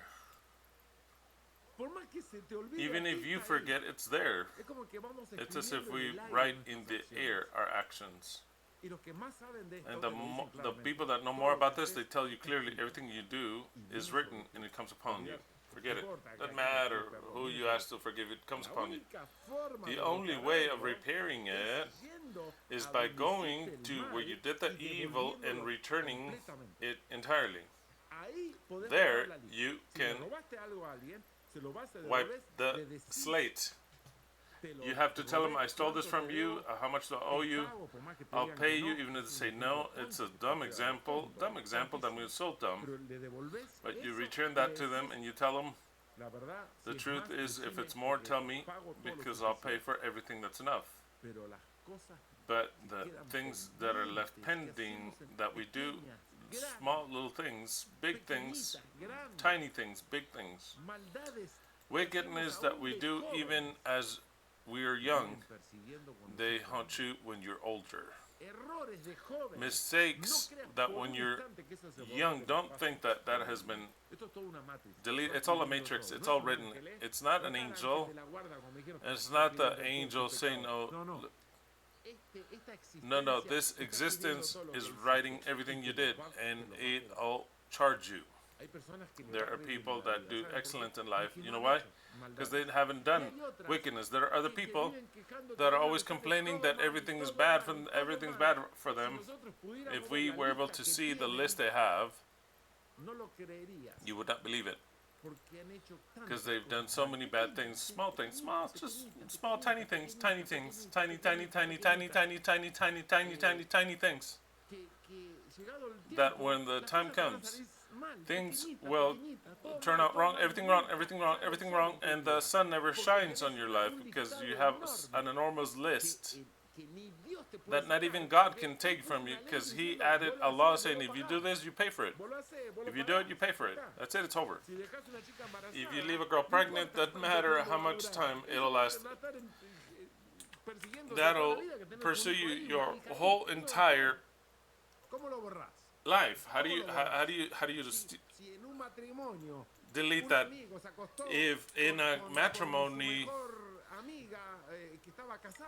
a guy had sex with his best friend, and if the years pass, it is there, and it will not be erased. Even if you ask ask the Virgin God or anybody or God to forgive you, doesn't matter. It'll persecute you because it's an effect of cause and effect, a cause and effect, and I'll receive the effect. I'll receive it. Now, tomorrow, afterwards, in 50 years, I'll receive it. Just like that, I'll receive it. It is clear. Maybe you don't believe what I tell you. And maybe you believe that all the bad things you did are deleted. That's it, it's over. What's past is past. Let's wipe the slate clean. When I used to laugh my ass off. Well, not that I laughed. I used to get so upset when I would hear pastors of any denominations, and I used to be a murderer. I used to work killing people, but God rescued me. I said, no, for me, you're still an assassin. You're still an assassin. And God rescued you. He cannot rescue anyone. You're still an assassin, and I have no proof to put you in jail because you should be in jail. It's as simple as that. What you did is written. Those whom you killed are dead. And it wasn't in self-defense. You said you worked for the mafia, that you sold drugs. You said that you were a thief. All the things that a thief stole, everything he stole, they're still pending. And the people think, the Christians above all, that they turn to God and that the blood of Christ cleanses them of all sin. They can't be more of an imbecile. All the things they stole are written. Not to condemn you in hell, but they're pending to ask you to give an account, and they will ask you to give an account. Why do you think there are people that everything turns out well for them? I'll give you the secret of the people that everything turns out great for them. Those guys have a lot less actions than others, where everything turns out wrong for them. That's the secret. The difference between Maradona and Messi is because one did a whole bunch of bad things, and he ended that way. And the other did a whole bunch of non-bad things, so he doesn't have to pay for that list. I don't believe in any sinner that's an assassin that is repentant that could be a person. No, a good person. They could be a good person, but they have to pay the list they have here. They have to pay for it. That's the way it is. It's very simple.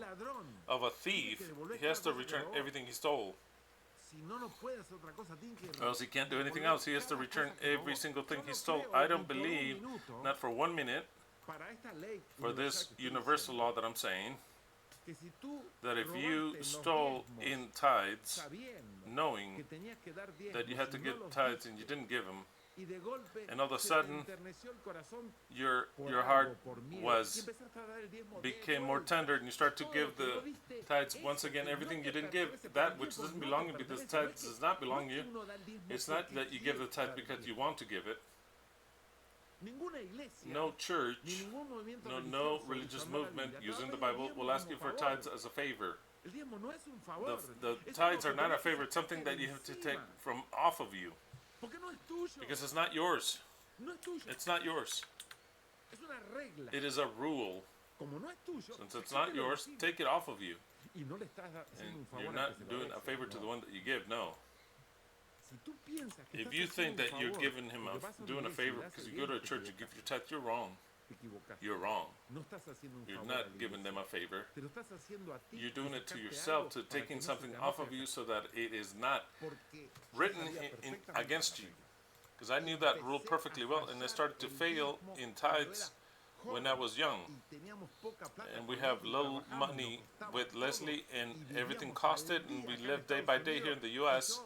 And I had no better idea than that I inherited from my mother than to start to say, okay, I have to give 30, and I'll say I owe 30, and the next week I say I owe 50, and the week after that I earned 450, I owe 45, and that's how it added up to $2,500. But I wrote it down. I knew the rule. One day Leslie tells me, "What's this list here?" Oh, some things that I owe in tithes. That we owe in tithes, Leslie says. Are you crazy? My mom did those things.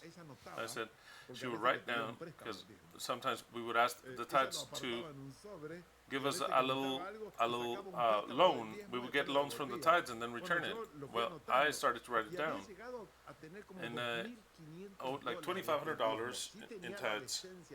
I had the decency of writing it down, because to forget about tithes, that is complete indecency. I had the decency because I knew what it was. I would write it down.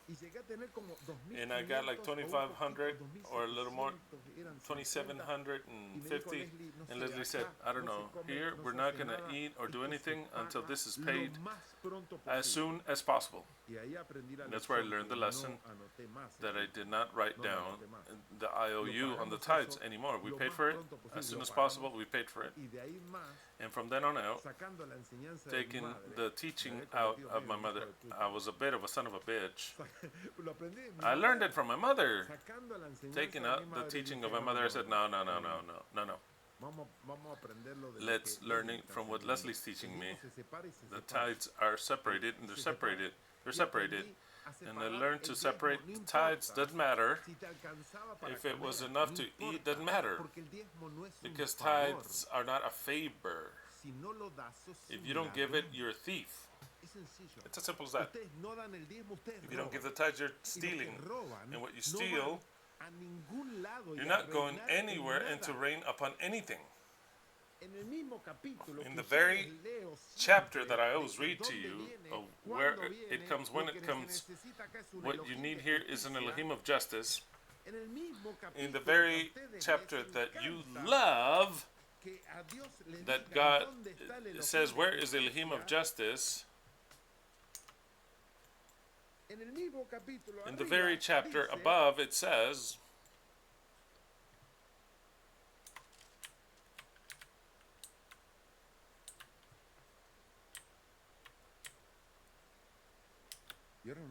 and now I can't find it. Ye have stolen from me. Where is it? Well, since I don't have it highlighted.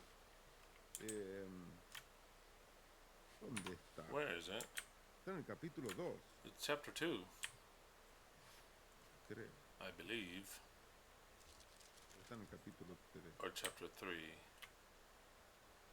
Oh, chapter 3. Oh, chapter 3. Okay, I was looking number 2. It's number 3 itself. And it says, Malachi 3:8. Oh, no. From then on out, I never lacked 1 cent. To tell the truth, from then on out, I never lacked any cent. But I comprehended that I was not given the tithes to do a favor to the Adventist church. No. In fact, even if I saw the Adventist church as a son of a bitch, I would give it to them either way because it's something that I needed to get off of me. 3:8 of Malachi says, "Shall men steal from God? For ye have robbed me, and ye say, in what have we robbed you? In your tithes and offerings.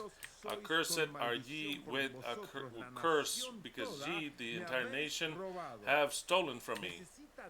Does God need your tithes? Of course not. Of course not. I mean, He doesn't eat with your finances. He's telling you a rule that if you do not give what I told you and taught you that you have to give, you will do badly. Curse it with a curse. Just like that. It's as simple as that. You don't want to give your tithes? Don't give it. I mean, shove it up your ass. Shove it up your ass. But the one that's going to do wrong is you. It is you that it's going to do wrong. It's as simple as that. To keep tithes of what you earn is to earn all kinds of problems in your life. All kinds of problems. From health problems to problems in everything. Because you already know the rule. You know who is saved from this? Those who don't know. Those who don't know. But once you know that tithes are 10% of what you earn, which is not yours, even if it hurts, it's not yours. If you don't return it, you steal it. And if you steal it, it is written on a list that you'll pay for it. Because a reaction is coming. If you steal 2 stars, they'll kick your ass in the first round. That's the way it is. That's how it works. In some cases, you look and you say, wait, those are thieves and they do so well. Okay, maybe it would seem that they're thieves. Either they're elements that Eloheinu has to make you think that way. And that for you to say, oh, look at how they do well, they're sons of bitches. Those are examples, contrary examples to what will happen to you. Because precisely God places examples so that you try to imitate them, see how you do. The reality of everything is that when you do bad actions, you will pay for them. Every last one of them, you'll pay for them. You make a mistake, it's a bad action. When you repair that, it is erased. You repair that, it starts to be erased. And when you have the least actions in this list, least bad things happen in your life. That doesn't mean that you're not going to die. It doesn't mean that you're not going to grow. No. I'm saying of how your life is lived. Now, there's another list where you also write good things that you give. And when you give, you write down something that can counteract things like this. The only way of countering the bad acts is by giving. That's the only way. It's not that you pay for them. Since you added a positive act in a rule that exists, that is written in this existence, in your mind, in my mind, and in the mind of all of us, because we're all in one way or another connected. One way or another, we're connected. In one way or another, we're all family and kin. Family because we're slaves starving, and kin because we're all the same race. White, black, Indian, whatever. We're all connected. All. We're human beings. And in that connection, marvelous things happen. The effect of giving starts to annul things in your list. That's the way. When you give somebody that is helping, and when you get up to help a person, when you dedicate things to do something, the effect of giving your help, when you help someone, when you give your tithes, when you give more than tithes, when you offer help in something else, that list also exists, and it counters this list. The treasures of wickedness shall not be of profit. Anything that you do that rewards you now but is done in wickedness, you will not have any profit on it. You'll lose that and a lot more. Yet, the giving, the Jews that explain this text use the word instead of justice is generosity in giving, or just the simple giving, and they translate it like this: the ill-earned riches are of no profit, but generosity frees you from death. What death? That it would be to elaborate a little more, just a little more. According to them, the people that give, the experience of life is lengthened in this reality. If it is so or not, I don't know. I'm inclined to believe that, because the stingy people leave sooner than the giving. Those that are very stingy and avarice, they leave more quickly. You know that Yahweh, when he impersonated the Messiah, he says that there was a rich man that had grain and everything. He says, I don't need anything. I have everything. My full granaries, everything. He says he doesn't know, this idiot doesn't know that I come to ask for his life tonight. That indicates to you that the guy was avarice, that could care less about the poor and the needy. And for that very reason, they came to ask for his soul that night. Now, if the guy would have started to give, that would be pushed back. So then the Jews say, this text amplifies that law, that all the bad things that we do are written, and they come for us. There's a text that I can't remember now that says, it's all written before me. I don't know if David says it. It could be. It doesn't matter. Forget it. What I'm telling you is this, that the Jews say that everything that you give is one more point that we add to our life. Just like that. Just directly like that. It's proportional to that. The more avarice we are, life is taken from us. Do I believe that? I do believe it. First of all, Solomon said it, and he understood this very well. The treasures of evil will not be of profit, yet the giving frees from death. And aside from that, we could give it the meaning that it's a lot easier to kill an avarice person than a kind person. And there's a lot of stories about people that because they were giving, they didn't kill him, by people that were going to kill him just because they were kind. That's, I mean, there's something that is generated. If maybe we would see a different dimension because we hear, we smell, we hear. Maybe there's a different dimension that we can't see that surrounds us with an aura, that you sometimes feel that aura of the people. You can't see it, but you can feel it. Some witch people say they can see it. There was a witch person in Cape Verde that said, I'm doing all the witchcraft that Cabo Verde will beat Argentina. And Scaloni said, what did Warlock say? Give a fuck. That's what Scaloni said, right? He said, I could give a fuck what he said, and it really cost one ball. Maybe it was that Warlock son of a bitch. It really cost one ball. It really cost one ball. Mamma mia. But well, in this aura, maybe it's a color that we don't see. When we are giving and we give, it's kind of like it changes color. And the people see that subconsciously. Exactly. Doors are opened, humors are changed. There are people, a whole bunch of people that they would be killed by someone and they say, no, I felt that I shouldn't, I felt that they were a good person. No one can explain it. It's a whole bunch of cases. But I believe that. I believe that we don't see everything that surrounds us. We don't see it.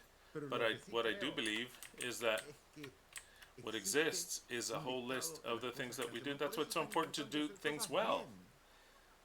From doing bad things, you have to choose doing the good ones. And I'm not talking about saying you go to hell. No. Hell becomes your life.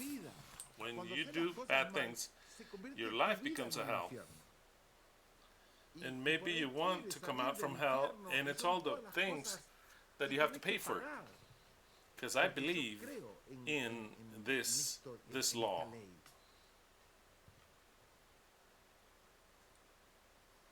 So then, what do we learn? Because if you're listening to me as the players of Uruguay would listen to Bielsa, you're going to be kicked out in the first round. Yes, of course, if you listen to me, like the players of Uruguay listen to Bielsa, then you'll be eliminated on the first round. Here, the ones that stay are those who keep my words. Today I taught you something fundamental. The actions have a reaction, and they're left written. Start from here on out to revert your bad actions. How do we revert them? By giving, and by fixing that list of bad actions, fixing it in the most possible way that you can fix it. You said lies, it did wickedness. Don't think that it will be erased. It does not evaporate. Things are still, they follow their course, but or else there wouldn't be any justice, and there wouldn't be any justice. Justice involves everything. Justice involves everything. So then, for example, that action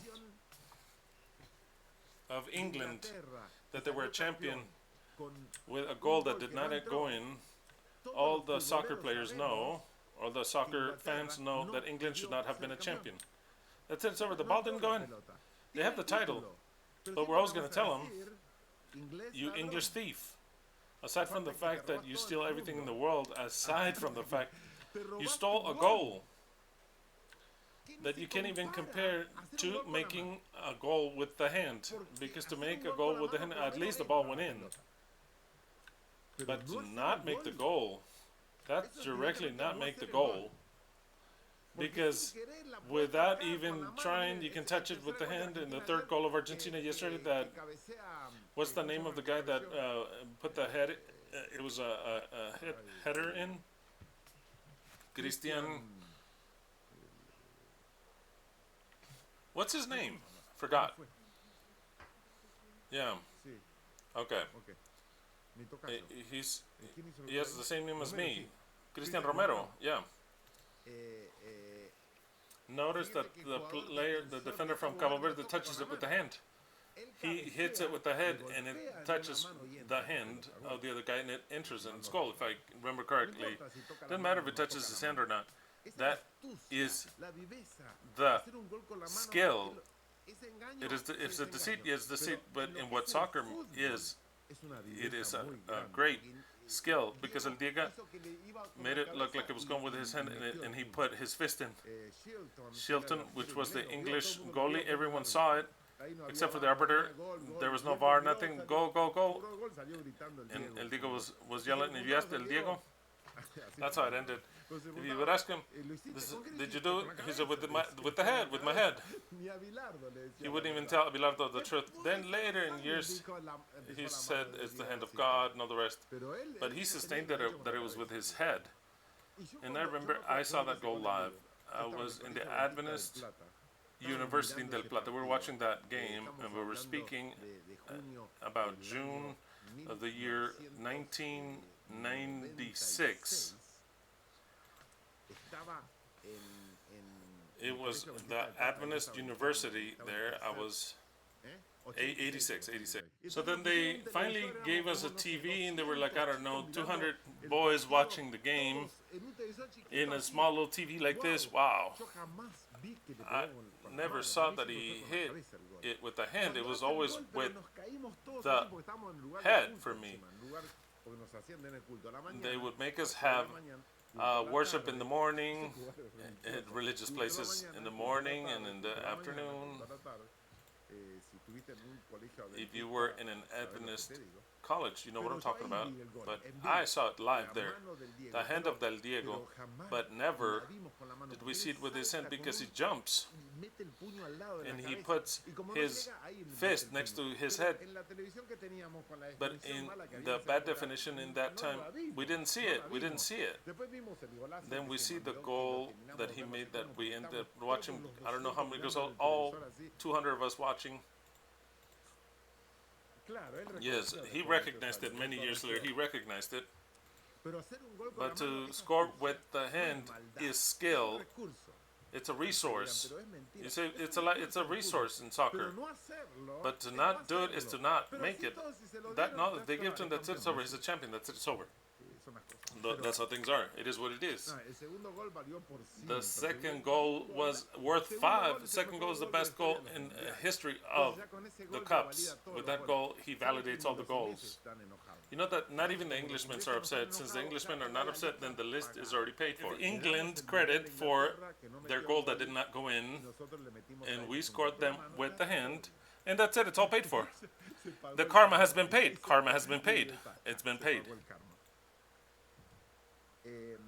But speaking seriously now, and I have to leave you already. Speaking seriously, if you don't pay attention to my words, it is no good what I speak. It is worth nothing of what I speak. If you drew anything in conclusion today, remember this: everything you do will not determine whether you go to hell or heaven. No, it'll determine what experience you have down here and what you will achieve and become down here. If you bear that in mind, then you start to better your experience and your actions. And little by little, you will augment your good list and reduce your bad list. And your experience on earth will be a lot better. And you will achieve things that are incredible of what we expect. All that are part of the Messiah evidently have to be righteous people. They have to be so. For me, in my mind, it's unacceptable that unjust people become the Messiah. They have to be righteous, those people. And it is in that time that we have to work on this. And pray and ask God to forgive us. It doesn't make you righteous. What makes you righteous is to place things in their place. To return, give. Don't believe for a second that to not give your tithes makes you a righteous person. No, makes you a person that's absolutely unrighteous, and that you're not no person in the Messiah that will receive tithes forever of all. And it's not that it needs it, but will receive it whether he wants it or not. It says that the riches of the nations enter into the New Jerusalem. It's evidently that the riches that the Messiah will have, he will provide them. It will be provided by the millions of people that exist. To achieve that and to enjoy that, you have to achieve, understand that tithes exist, and that you have to give your tithes. If you don't understand that, how are you going to receive it?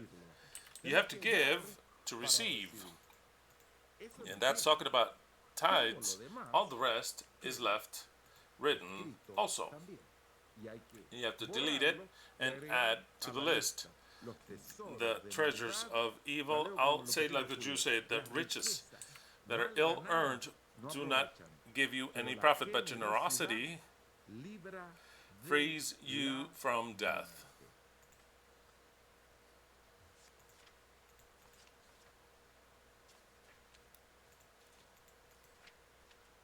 Psalm 78, 1 through 2.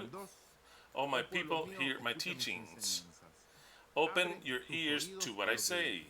For I shall speak unto thee by means of a parable. I will teach you hidden lessons of our past.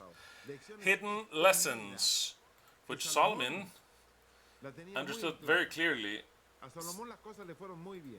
Solomon did very well. Why do you think? He did very well. Don't look that he was with women. Don't look at that. Don't look at that. He was doing well because he did things well. He was the richest king in all of Israel. So then he has lessons to teach you, Solomon does. These lessons are hidden treasures, that there is something that is way past of what you see, that your life, your actions are being written for good or for evil, and that you pay for in this life, not in the hell, not in your final destination, but now, right now. Suck at the liberty's breast, you will always carry her within the heart. They may corrupt you, you may forget, but she is always there.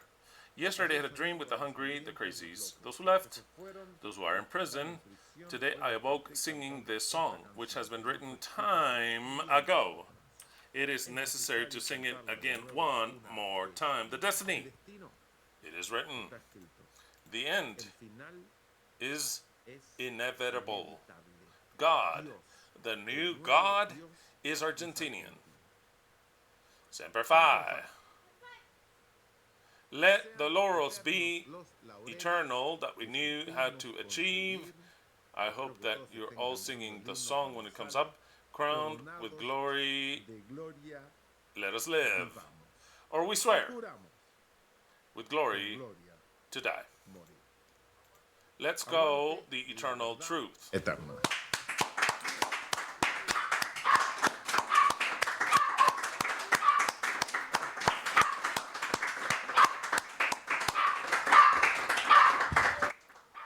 Let's go Argentina. Let's go Messi. Messi is really killing it. It would seem that he's teaching me that yes, he is the best player in history. That yes, he is in the condition of taking Argentina to the highest as possible. Whether he gets there or not, what Messi has done up until now, I am content with it. Tell the truth. Now I have such a care towards Messi that I did not have before. And tell the truth, it's a guy that has done things very, very well.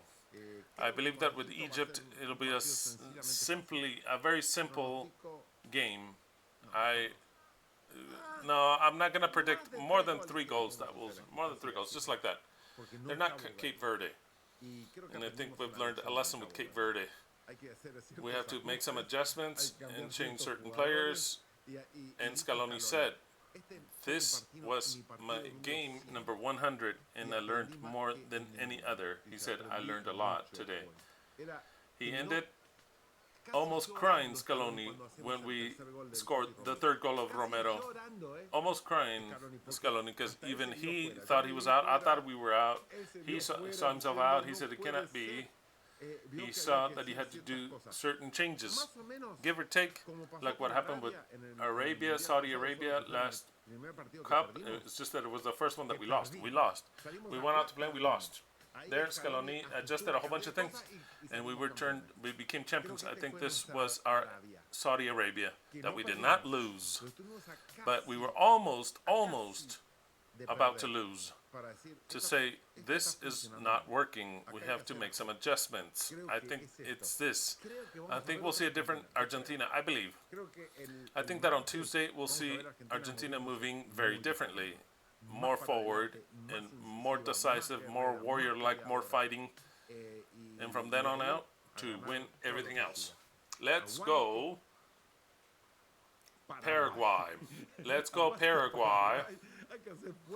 You have to make force. Too bad Paraguay doesn't have a Messi, but well, they have a good coach. Let's go Paraguay. Alfaro has such a phrase. If you don't know it, listen to the phrase that he says. He has such phrases. One of the ones that are, well, he doesn't make them up. He collects them and says them, because he loves to say all these phrases. One that is good for today is this one. It took me 5 years to learn to speak, and more than 50 to learn to shut up. You have to know, it is easier to know how to shut up than to know how to speak. That comes in other texts. In this Proverbs that we're studying, in this chapter, it comes that sometimes we should not speak. That goes well. So then, let's go Paraguay. We'll see how they do. Let's go Argentina. And to you, I tell you, like the players of Uruguay, if you have no time to listen to me, you have no time to change, and if you are not people that give, you will not pass the first round. You will be eliminated. You have to learn to give. You have to learn to be good actions, and you have to learn to delete the bad actions. As the lesson of life for people that want to be a part of this new government. Hallelujah to every one of you. We shall meet again next Shabbat. Let's go Argentina. Let's go Boca. I want to see Boca. Let's go Boca. And let's go the eternal truth. Semper Fi to every one of you.